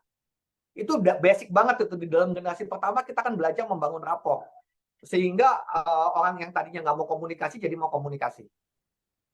Berarti memang PR pertama kita bagaimana pintu komunikasi kebuka dulu Pak ya? Yes, pintu komunikasi dulu ya, kebuka dulu. Dan di dalam generasi pertama itu basicnya adalah rapor. Rapor itu dimulai dengan pacing. Rapor itu kan membangun kedekatan. Pacing itu bahasa Indonesianya itu menyelaraskan. Kita menyelaraskan dulu. Maunya dia apa, gaya komunikasinya dia seperti apa, kita selaraskan dulu. Sampai kita pahami, oh dia tuh gaya komunikasi seperti ini, maunya seperti ini. Nah, setelah saya tahu, baru kita leading, kita arahkan dia kepada maunya kita. Ini konsepnya seperti itu. Tekniknya mesti latihan, Pak. Itu kalau kita bicara NLP Prac itu sebenarnya 12 hari. Dan kalau kita bicara pacing leading, membangun rapor itu 2 hari sendiri untuk latihannya. Ya, oke, luar biasa Mas. Mudah-mudahan terjawab. Ya, berarti memang peran dari kita juga memang disitulah 100% peran kita ya Pak, untuk memahami dulu dengan melakukan pacing. Berarti kan kita memahami dia dulu gitu ya. Yes, betul Pak. Bagaimana kita masuk? Oke Pak, pertanyaan selanjutnya Pak, ini cukup banyak juga ya teman-teman yang bertanya. Hal apa saja yang penting dan perlu saya pahami dalam diri orang lain Pak, agar saya dapat memahami dengan baik orang lain dan mampu mengasihinya. Oke, yang poin-poin penting ya Pak. Yang pertama adalah pahami tadi gaya komunikasi. Nah, gaya komunikasi dalam NLP itu ada 5 fakok. Fakok itu adalah visual, auditory, kinestetik, olfaktori, dan gustatory. Penglihatan kita, pendengaran kita, kinestetik, perasaan raba, ya, lalu ada olfaktori penciuman dan gustatory pengecapan. Tapi yang umumnya dipakai adalah 3. Kita perlu tahu pasangan kita ini tipenya auditory, kinestetik, atau visual. Dan kita sesuaikan dulu. Itu yang pertama, gaya komunikasi. Lalu yang kedua, gaya dia berpikir. Itu namanya metaprogram. Ya, jadi kita pelajarin fakoknya, kita belajar metaprogram. Metaprogramnya dia. Gitu. Nah, yang ketiga, kita belajar kita belajar metamodel. Metamodel itu kemampuan memperjelas. Jadi tiap kali dia bicara atau dia menyampaikan sesuatu, kita tuh betul-betul memperjelas sehingga kita tahu persis dia maunya apa. Begitu. Nah, kalau kita sudah ke sana, biasanya lebih mudah membangun komunikasi. Kita mengasihi dia. Oke, Pak. Oke, ya, ini yang paling gampang. Istri saya itu auditori visual. Gitu kan. Dulu kalau saya keluar kota, kalau saya telat telepon istri saya, maka istri saya ngamuk gitu kan. Bukan ngamuk lah, tapi nggak enak lah suasananya. Dan itu kalau suasana nggak enak kan resikonya tinggi kan gitu. Gitu. Nah, setelah saya mempelajari gitu kan, saya kalau keluar kota itu handphone kan pasti kalau naik pesawat kan dimatiin kan. Saya baru buka itu kalau saya punya waktu buat telepon dia. Gitu. Jadi saya harus telepon duluan. Setelah telepon duluan, gitu kan, terus tanya mau makan oleh-oleh apa. Setelah itu handphone harus dicium. Baru masalah selesai. Baru dia merasa dicintai kan begitu. Itu baru sampai level daya komunikasi loh. Belum bicara metaprogramnya. Oke Pak, luar biasa Pak Sep. Jadi memang perlu dari peran kita ya Pak, memahami Iya, dan action dari kita gitu, seperti apa. Ini iya. ada yang raise hand, Ibu Irma, Iya, resign ya tadi ya, dari tadi ya. Ibu Irma Yes, mungkin mungkin silakan. boleh, sepertinya Selamat mendesak. siang, Dr. Stefanus. Iya, Terima kasih Ibu Mas Irma. Doni. Sehat Yes. ya, Dok. Sehat Ibu, terima kasih. Iya, Dok. Tema yang disampaikan Dr. Stefanus memang sangat selalu menarik. Aduh, Kasusnya seperti ini, ya. Dokter. Saya sering mendapatkan klien juga, Dok. Artinya Ya, dari sisi awal itu baik-baik aja, fine-fine aja di awal pernikahan. oke. Kemudian lanjut, kalau pas pasangannya suaminya ini punya income tetap, si Mm-mm. istri ini dia kecenderungan karena mungkin gengsi lifestyle-nya ya dok ya. Ya, Nah itu menjadi konflik. Terus sebaliknya kalau si istri ini, misalkan nih kita anggap si istri PNS, ya, laki-laki ini hidupnya nyantai dok, kerjaannya katakanlah bisa income yang didapat per tahun tuh cukup berkisar kurang 10 juta lah misalkan seperti ya, itu. ya. Nah, si istri ini atau pasangan yang lain misalkan kalau kondisi hampir sama ini, Ya. mereka berusaha menyamakan frekuensi di dalam ritme memberikan solusi. Intinya pihak satunya selalu artinya mau memahami kondisi supaya tidak tersinggung dan sebagainya, bahasa yang dipakai, ikhtiar yang digunakan itu sudah sampai katakanlah berulang kali dirubah, ibaratnya seperti itu. Oke. Akhirnya salah satu pihak yang hari ini katakanlah selalu kepingin posisinya itu mengalah dan memahami si pasangan, dia ada gangguan namanya skizoafektif kalau tidak salah.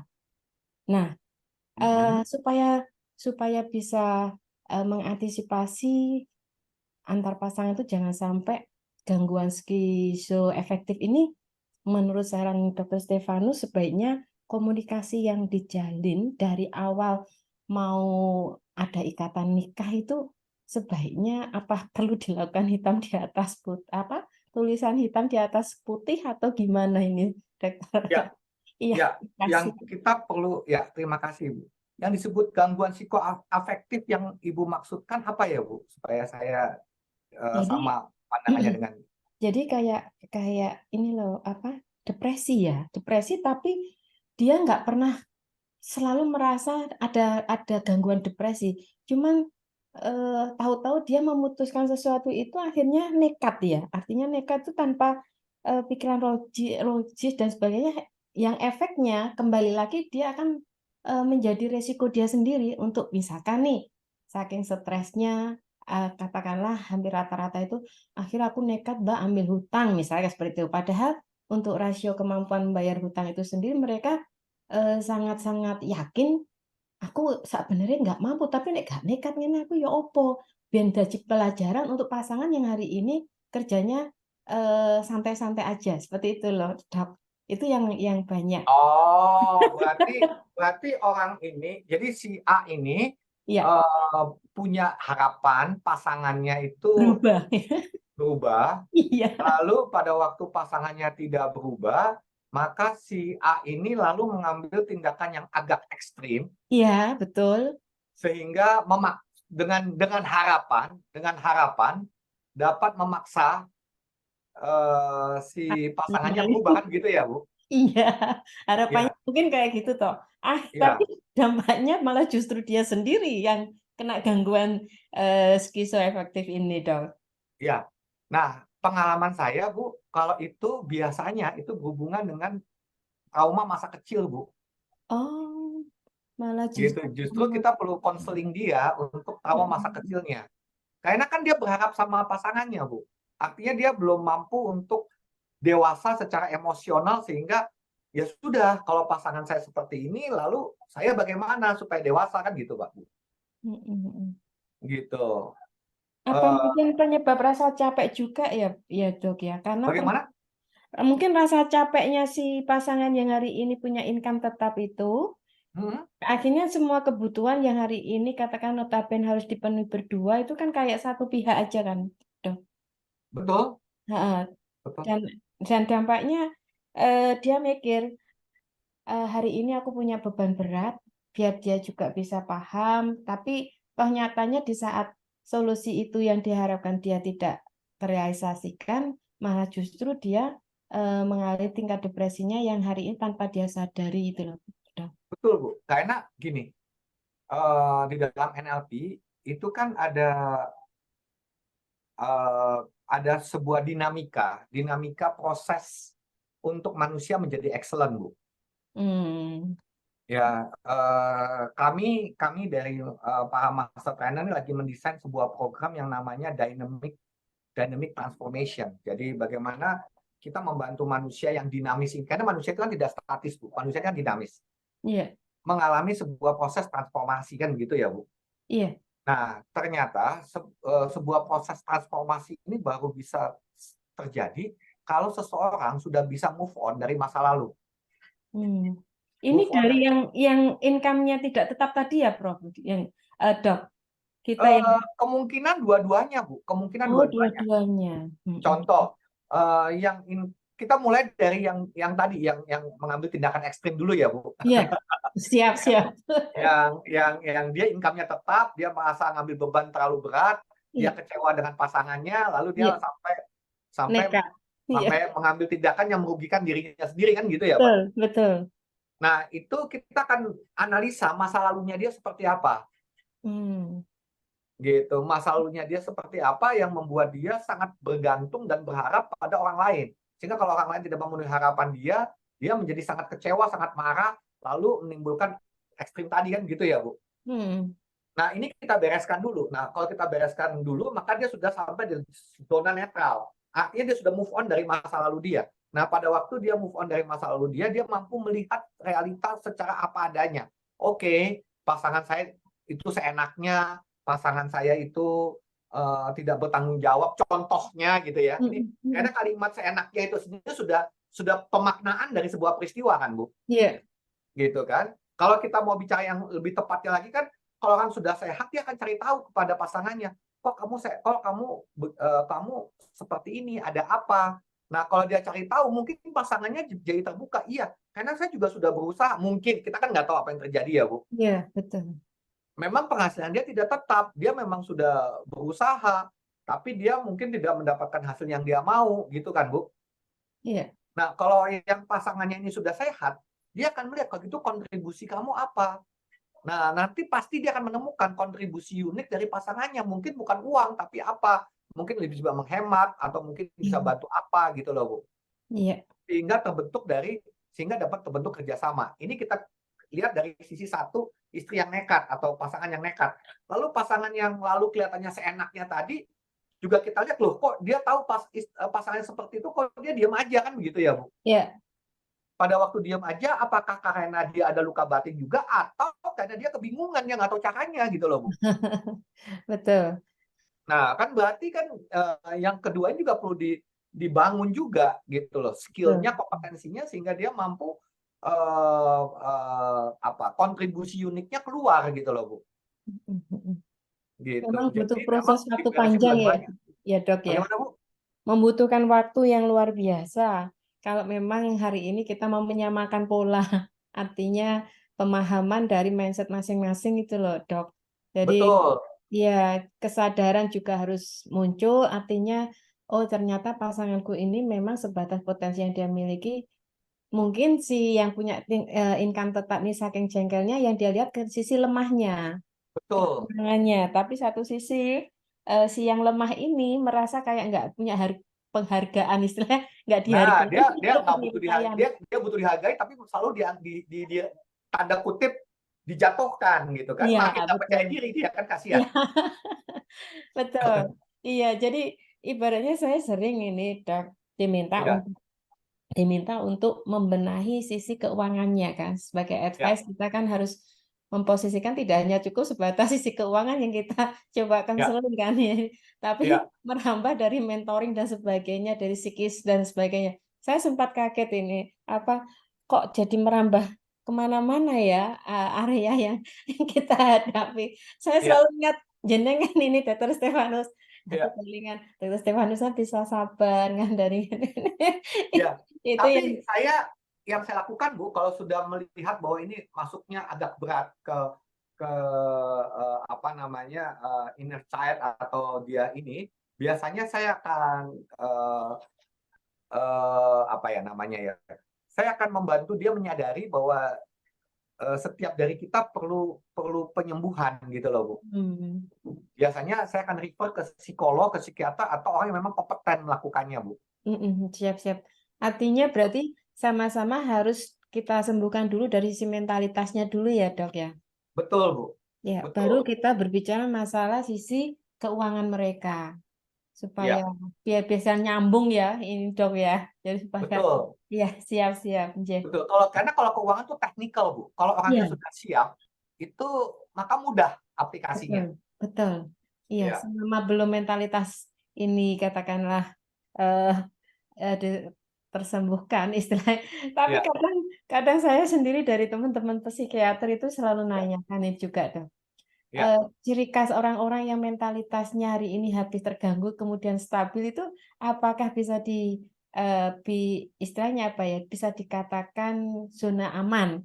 Kalau ya, hari ini suatu saat tidak kambuh lagi, kalau kambuh lagi bisa memberikan satu gambaran untuk saya. Jadi kita orang yang awam bisa menangkap, oh ini ternyata mentalitasnya masih unstabil, masih labil kan kayak gitu toh, Dok. ya, Itu yang sering saya dapatkan problem di lapangan justru eh, kalau saya lihat sih sisi finansialnya sebenarnya seperti teknikalnya itu memang kalau sudah klik ya, ya, insya Allah dia bisa berpikir jernih sehat ya, Dok ya. ya, betul. Kalau kebawa bapernya ini yang susah saya juga. Betul. Betul, Iya, Bu. Maka kan kita perlu paham manusia itu dinamis, Bu. Jadi hari ini dia bagus, besok dia bisa turun lagi kan gitu ya, Bu. betul, betul. Nggih. Nah, dengan memahami dinamika ini, maka kita perlu mempersiapkan tools pada waktu dia ada di bawah. Apa yang dia dapat lakukan untuk dia bisa rebound atau resilience. Ini yang Siap, perlu dilatih, Bu. siap, Gitu. siap, Dok. Nggih. Terima kasih banyak, Dr. Terima Stefanus. kasih, Bu. Oke, Terima Ya. kasih. semoga terjawab ya Bu Irma ya. Siap, Mas Daniel. Terima Ya, kasih. baik. Terima kasih. Terima kasih. Selanjutnya Pak Stef, Ya. ini terkait zaman sekarang nih Pak, zaman now. Ya. Banyak game online Pak. Banyak Game game online. online, Oke. banyak orang scrolling gitu kan, nggak sadar sudah kecanduan nih Pak. Ya. Nah, bagaimana mengatasi konflik keluarga Pak akibat pasangan yang kecanduan game online yang sudah berlebihan? Ya. Bahkan waktunya tuh sudah sampai 90% kalau di rumah hanya cuma buat game. Sudah coba kompromi berkali-kali tapi kok gagal aja gitu Pak. Ya. Nah, pada waktu kegagalan dalam kompromi itu seringkali disebabkan karena kita belum betul-betul memahami apa yang ada di dalam pikiran perasaan dari pasangannya. Nah, orang yang sampai kecanduan game online itu juga perlu dicek apa yang membuat dia kecanduan. Gitu. Oke. Seringkali orang yang kecanduan game online, seringkali saya nggak bilang pasti ya, Bu, Pak. Tapi seringkali karena dia ada rasa frustasi akan hal tertentu, Pak. Ya, frustasi lalu kita sebutnya sebagai depresi terselubung. Gitu. Dia frustasi, dia nggak tahu mesti ngapain, dan dia juga bingung. Akhirnya dia ikut main game, dan main game itu nyaman, lama-lama dia kecanduan. Gitu. Tapi pada waktu frustasinya itu kita mampu selesaikan, ya biasanya orang akan apa ya namanya ya, akan dia menemukan passion. Nah, itu bahasa yang lebih tepat.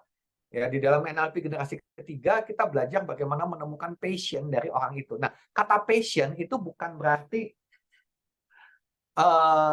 selama ini orang bilang passion itu kan sesuatu yang disukai gitu ya. Apa sih passion kamu itu? Apa sih yang kamu sukain gitu kan? Passion saya masak gitu kan. Ya ternyata passion sama hobi itu dua hal yang berbeda. Ya kalau saya sangat suka masak itu bukan passion, itu hobi gitu. Ya. Passion itu terjemahan bahasa Indonesia itu keresahan. Keresahan atau keprihatinan. Apa sih yang membuat saya prihatin? Jadi kalau orang yang kecanduan game online ini kita perlu gali passion-nya. Nah, kalau passion-nya ketemu, ya maka kita bantu dia menemukan visinya. Gitu. Pada waktu kita menemukan visinya, kita menemukan misinya. Nah, pada waktu dia menemukan visi, dia akan menemukan role, perannya dia. Pada waktu dia menemukan perannya dia, ya nggak usah kita suruh dia berhenti sendiri main game online-nya. Atau game online-nya itu nanti akan terkontrol dengan sendirinya, Pak. Oke, Pak Chef. Ya, jadi pengalaman saya orang yang kecanduan akan sesuatu, misalnya tadi game online terutama ya dari pagi sampai malam, itu kalau ditanya kemungkinan besar passion-nya itu belum ketemu, belum ada. Passion dan visinya dia belum ketemu. Ya, Oke, baik Pak Chef, semoga menjawab. ya. Untuk teman yang bertanya, berikutnya seringkali Pak Chef konflik terjadi yang memancing emosi Pak. Jadi ada konflik yang terjadi itu memancing emosi, sehingga seringkali emosi dulu yang bicara, dan kadang jadi sulit berpikir Pak Chef. Akhirnya bertengkar dulu. Nah, bagaimana caranya menjaga emosi saat konflik terjadi Pak? Gimana kalimat pertanyaannya lucu nih. Konflik Eh, menyebabkan bagaimana ya seringkali konflik terjadi yang memancing emosi Pak. Jadi ketika konflik terjadi itu kan ada emosi Pak. Nah, ya, bagaimana caranya menjaga emosi Pak? ya kita perlu dulu memahami apa hubungannya konflik dan emosi terpancing gitu kan. Ya, Ya, ya, ya, ya. emosi itu terpancing bukan karena konfliknya, tapi emosi itu terpancing karena kita tidak cukup kita gagal memaknai konflik itu dengan benar. Gitu. Kembali lagi konflik itu kan sebuah kenyataan. Konflik itu kan sebuah apa namanya? Perbedaan pendapat antara saya dengan dia. Itu kan konflik kan? Gitu kan? Perbedaan pendapat, perbedaan kepentingan menimbulkan konflik kan? Gitu kan? Nah, lalu kalau karena adanya perbedaan pandangan atau perbedaan kepentingan, lalu saya emosi, kan itu menunjukkan bahwa saya belum dapat melatih diri saya, gitu kan? Untuk apa? Untuk melihat segala sesuatunya itu netral, begitu. Ya, kemungkinan besar masih ada harapan di sana. Harapan dia harusnya begini, maksudnya harapan itu gitu loh. Bukan, oke, dia seperti ini berarti saya seperti ini dong. Tidak melatih saya merespon setiap kali ada perbedaan kepentingan atau perbedaan pendapat, bagaimana saya merespon supaya terjadi yang paling gampang lah supaya terjadi win-win situation. Gitu. Nah, itu berarti kan kegagalan saya memahami pasangan saya. Oke. Maka konfliknya menjadi emosi kan begitu. Ya, oke Pak. Karena tidak sesuai dengan harapannya. Baik. Ya, saya berapa Eh, kali kalau terjadi konflik dengan istri saya lalu saya marah, kan bapak saya juga sering kali marah. Begitu saya marah tuh saya akan diam dulu. Gitu kan. Saya diam dulu. Kok gue bisa marah ya? Kenapa ya? Oh, ternyata ternyata saya contoh gini. Contoh gini. Eh, saya naruh sendal di tempat yang nggak sesuai, lalu istri saya marah. Gitu kan. Waktu istri saya marah, saya senyum, oke, saya taruh di tempatnya. Lalu saya ngerjain sesuatu, istri saya masih marah. Gitu kan. Lalu saya ngeberesin lagi, istri saya mana? Pada waktu saya ngeberesin yang ketiga, istri saya masih marah. Nah, saya merasa terganggu. Di situ saya marah balik ke istri saya. Oh, ternyata karena ini, saya jadi terpancing emosinya. Gitu kan. Nah, setelah ya. saya sadarin, oke, berarti lain kali kalau saya lagi marah, saya mesti ngapain? Nah, biasanya besoknya saya minta maaf, saya kasih tahu, sorry kemarin gue marah sama lu. Gitu kan, gue marah sama lu bukan karena lu marah gue nggak nempatin sendal.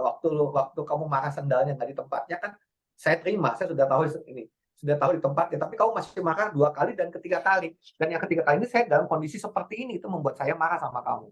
Dan saya minta maaf, gitu kan. Gitu ya, konflik selesai. Ya. Jadi emosinya pun dikomunikasikan ya Pak. Marahnya pun Komunikasikan. dikomunikasikan, betul. Ya, komunikasikan. Kalau Oke. istri saya mau terima syukur, nggak mau terima, ya nggak apa-apa juga. Maksud saya nanti pikirkan lagi caranya bagaimana supaya saya mengerti kan gitu. Betul. Betul. Oke Pak. Dapat dipahami. Berikutnya Pak Chef. Ya, Ini dari Pak Saiful Rahman. oke, Saya sudah beberapa kali tertipu bisnis. oke. Bagaimana cara NLP membantu saya tidak tertipu dan bisa capai sukses dalam bisnis, Pak? Oke, nah kalimat tertipu, saya sudah beberapa kali tertipu kerjasama bisnis. Tertipu kerjasama bisnis, betul. Oke, kalau tertipu kerjasama bisnis, Pak, kalimatnya kan tertipu ya. Ya, Kalau tertipu, maka asumsi saya, Bapak tidak melakukan validasi yang lengkap dalam kerjasama itu. Benar nggak sih, Pak? Ya, karena orang sampai tertipu itu kan berarti validasinya nggak lengkap. Ada data-data yang kita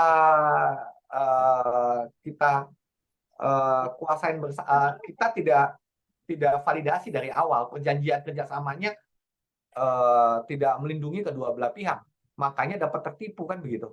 Atau proposal bisnis kita percaya terlalu cepat. ya.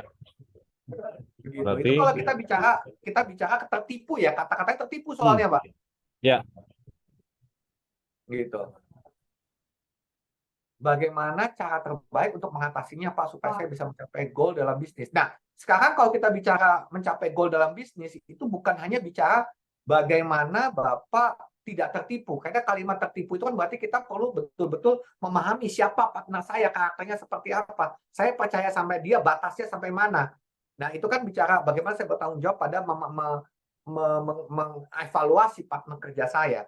Tetapi kalau kita bicara bagaimana sukses dalam bisnis, maka yang pertama kali perlu dilatih adalah saya bisnis ini tujuannya apa?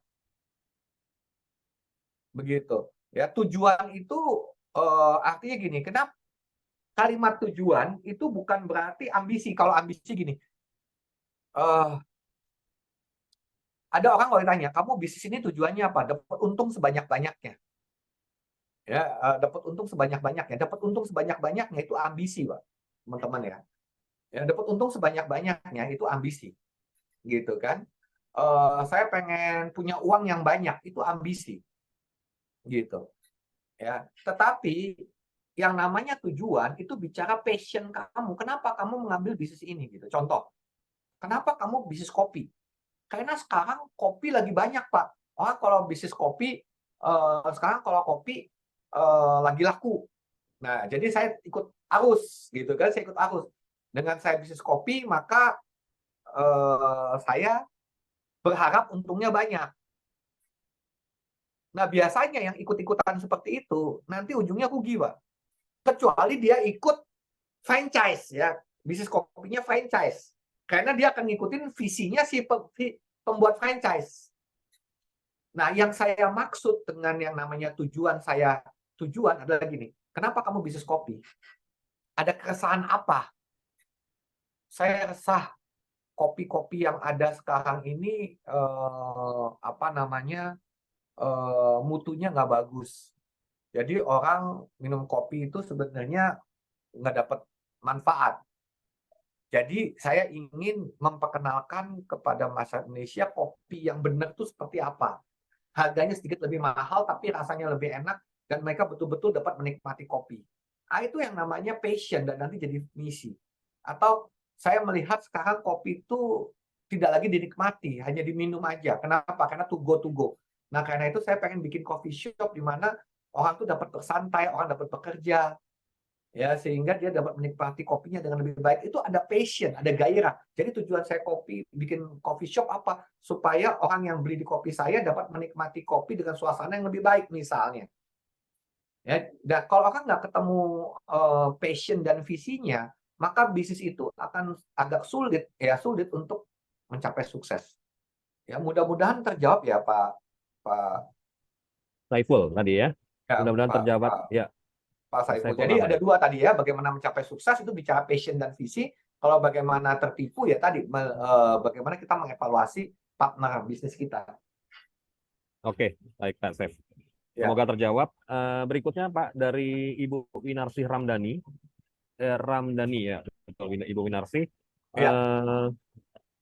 Disampaikan tadi summary pertamanya relate dengan apa yang pernah dipelajari dulu waktu belajar victimologi. Ya. Bahwa when hard people, gitu ya Pak. Bahwa pelaku kejahatan dalam kurung lebih ke kriminologi gitu, mayoritas disebabkan bahwa di masa lalu adalah korban dari kejahatan yang serupa. Pendapat Pak Saif bagaimana Pak? Betul ya Pak, seperti itu? Ya. Jadi banyak yang seperti itu. Saya setuju dengan Bu Winarsih bahwa pelaku kejahatan biasanya disebabkan ada banyak sih. Ada banyak penyebab orang melakukan kejahatan, tapi salah satunya juga disebabkan karena dia jadi korban dari kejahatan yang Kelihatan serupa. di Ya. masa lalunya. Baik. Apakah Oke. itu mayoritas? Saya tidak tahu, tapi ya saya setuju ada banyak yang seperti itu. Oke, Pak. Baik. Berikutnya dari Lailan F. Saidina. Ya. Generasi 1 tadi kan keakuan, Pak. Generasi 2 aku kamu atau cerdas sosial gitu. Ya. Generasi 3-nya tentang kita atau super team. Mohon penjelasan Pak Stef, apakah seperti itu pemahamannya? Wah, Pak Lailan luar biasa ya, keren. Saya sendiri nggak kepikiran seperti itu, Pak. Tapi kurang lebih seperti itu. Artinya gini, generasi pertama itu memang saya bicara secara personal, bagaimana saya menjadi excellent. Nah, generasi kedua itu saya bicara somatik, perasaan saya. Nah, perasaan saya itu nanti otomatis saya juga dapat memahami orang lain. Walaupun generasi ke satu juga kita belajar memahami orang lain, tapi generasi kedua ada sedikit penekanan ke sana. Gitu ya, tidak salah sih penjelasan seperti itu, Pak, gitu kan. Tapi tapi memang generasi kedua ada lebihnya lagi, yaitu bagaimana, lebih tepatnya tuh bagaimana saya menumbuhkan rasa atau empati, bukan hanya sekedar empati tapi juga pemahaman. Contoh ya, saya makan udah terlalu banyak nih, saya mesti besok nih mulai puasa makan nasi nih ya, saya mesti stop makan daging nih karena tubuh saya kok nggak enak ya, oh besok saya mesti olahraga lebih banyak. Jadi lebih pada somatik rasa dalam tubuh saya. Itu nanti berdampaknya kepada empati kepada orang lain. Ya, jadi dalam konteks itu tidak salah, Pak Lailan. Lalu generasi ketiga kita membentuk super team, itu benar. Ya, itu benar. Super team artinya kita membentuk kolektif. Jadi kita memilih partner dan bekerja sama dengan partner yang kita pilih. Begitu. Ini Pak Lailan sudah buka kamera. Mungkin ada yang ingin disampaikan, Pak? Silakan, Pak. Ya, makasih Pak Stef. Sebenarnya mau mengkonfirmasi itu aja tadi Pak Stef. Enggak tahu apa yang dulu saya pernah ikut kelasnya Pak Stef dulu ya di beberapa kelas gitu. Artinya waktu itu memang sudah masuk kategori yang generasi ketiga ya Pak Stef. Iya, karena waktu saya belakangan kan memang sangat gencar ya istilah campaign terkait dengan super team, makanya sampai ke BUMN pun sekarang ganti core value perusahaannya jadi akhlak, yang salah satunya adalah kolaboratif. Ini kan menjadi satu semangat bahwa kita sekarang bicara kita, jadi bukan lagi bicara tentang aku gitu. Maksud saya mengkonfirmasi apakah seperti itu bisa dipahami NLP generasi ketiga ini, tentang kita gitu, bukan lagi tentang aku. Kalau yang itu iya Pak. Generasi ketiganya memang seperti ke sana, Pak. Collective intelligence kita bicara mengenai kita. Betul, Pak. Gitu. Ya, tadi yang saya agak koreksi yang generasi kedua saja. Generasi kedua itu bukan hanya sekedar aku dan kamu, tapi lebih kepada bagaimana saya melatih rasa dalam diri saya. Aku dan kamu itu hanya bagian kecil daripada generasi kedua. Itu maksud saya, Pak. Tapi kalau generasi ketiganya, iya. Kita bicara kolektif, super team. Dan nanti juga lebih luas lagi, selain bicara super team atau bagaimana kita melakukan kecerdasan kolektif gitu kan, bagaimana kita berkontribusi pada tim yang lain, Pak. Oh, okay. Gitu. Jadi kami di Master Trainer itu kita punya proyek. Saya punya proyek gitu kan, dan proyek saya itu ada dengan beberapa Master Trainer gitu kan, 3-4 Master Trainer. Tapi nanti di dalam proyek ini nanti ada Master Trainer lain yang tidak tergabung dalam proyek ini. Dia datang, dia menawarkan bantuan, atau kita minta bantuan ke dia dan dia melengkapi, tapi dia tidak tergabung di dalam proyek ini. Saya pun sama, Pak. Gitu. Saya lihat ada proyek di sana, saya bilang ini proyeknya bagus nih.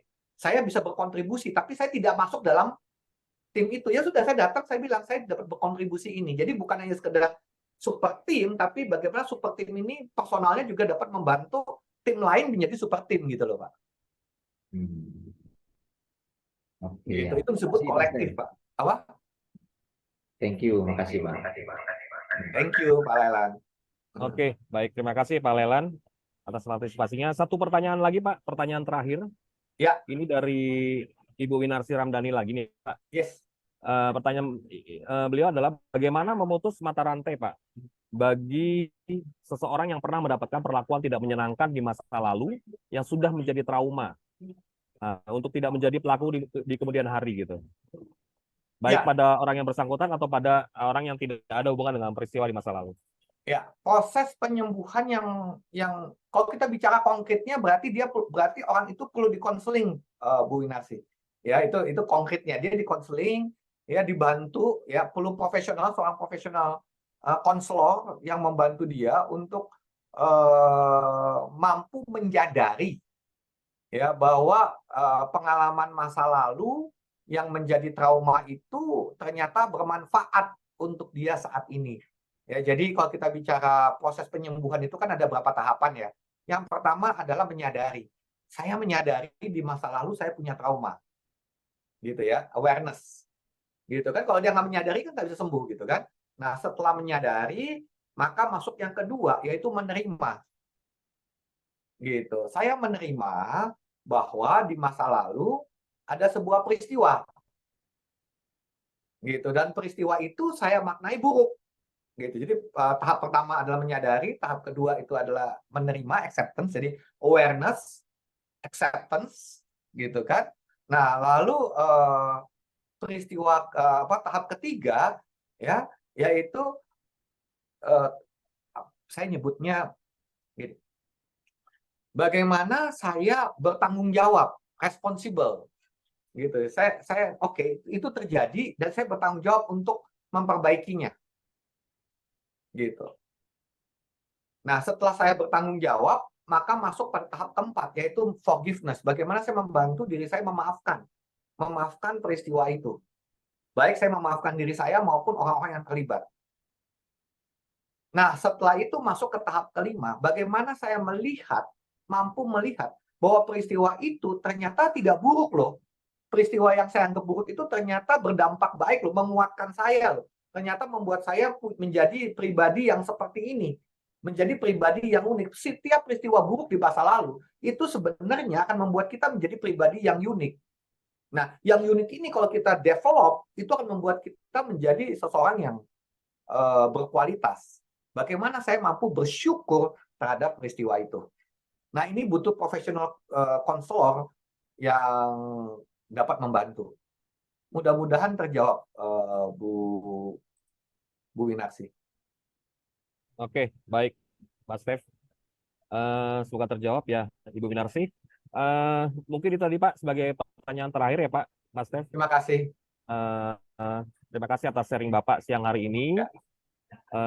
Berikutnya saya akan coba share ke teman-teman dulu sebentar untuk informasi dan pengumuman. Oke, untuk feedback teman-teman, kita harapkan teman-teman dapat partisipasi di memberikan feedback atas acara hari ini di link yang sudah dibagikan di chat ataupun di WA group ya. Untuk materi hari ini adalah materi yang diberikan kepada teman-teman yang sudah memberikan feedback. Kita akan kirimkan. Oke, berikutnya event selanjutnya kita ada topik waris tak selamanya berujung manis, gitu ya. Topik warisnya bersama narasumber Dr. Risen Yan Peter, sarjana hukum MKN. Beliau adalah bukan hanya pengajar di sini di topik ini, tapi memang beliau adalah praktisi di bidang waris seperti itu ya. Jadi jangan sampai lewatkan teman-teman untuk bergabung di webinar kita selanjutnya. Linknya juga mungkin teman admin Ibu Hera sudah bagikan di WA grup kita, atau dapat di-share juga di chat kita siang hari ini, di Zoom kita siang hari ini. Kapasitasnya kurang lebih sama seperti hari ini teman-teman, jadi boleh nanti mengundang juga, mungkin ada teman-teman yang lain di luar sana yang sekiranya membutuhkan topik hari ini, karena ya kita selama ini berpikir waris itu ada sesuatu yang simple ya, tapi ternyata ada hal-hal yang memang perlu diperhatikan, sehingga kita dari efek mengangkat judul ini ya, waris tak selamanya berujung manis, berarti ada sesuatu yang perlu kita perhatikan. Oke, baik. Link bergabung ya sudah dibagikan di WA Group, akan dilihat sana. Jangan lupa juga teman-teman untuk join di sosial media kita di WhatsApp, Telegram, Instagram, dan channel YouTube kita Vinedu Indonesia. Untuk sharing Pak Stef siang hari ini juga akan kita angkat upload di channel YouTube, sehingga teman-teman dapat lihat lagi, tonton ulang. Oke, sebelum kita tutup Pak Stef, mungkin ada hal yang mau disampaikan Pak. Summary seperti itu dari apa bicara kita, topik kita hari ini. Silakan Pak. Ya, teman-teman, summary-nya adalah mungkin saya dan kita belum dapat secara sungguh-sungguh menghindari konflik dengan pasangan, gitu. Karena itu sesuatu yang perlu dilatih dan disadari bahwa saya perlu melatih diri. Ya, tetapi yang mungkin dapat kita lakukan adalah membangun kerjasama dengan pasangan kita. Kalaupun kita perlu konflik, usahakan konflik itu tidak di depan anak kita, gitu ya, karena itu akan membantu anak kita untuk dapat bertumbuh kembang secara lebih produktif di masa depannya, gitu. Jadi usahakan kalau konflik itu ya jauh-jauh dari anak deh, kan begitu ya. Itu dulu yang pertama. Lalu yang kedua, perlu kesadaran bahwa saya bertanya pada diri saya, bagian diri mana saya yang perlu di-develop, ya, bagian diri mana saya yang butuh pertolongan. Tidak perlu malu untuk meminta pertolongan, teman-teman. Ada banyak orang tidak berani ke psikiater karena berpikir kalau ke psikiater itu berarti orang gila, gitu kan.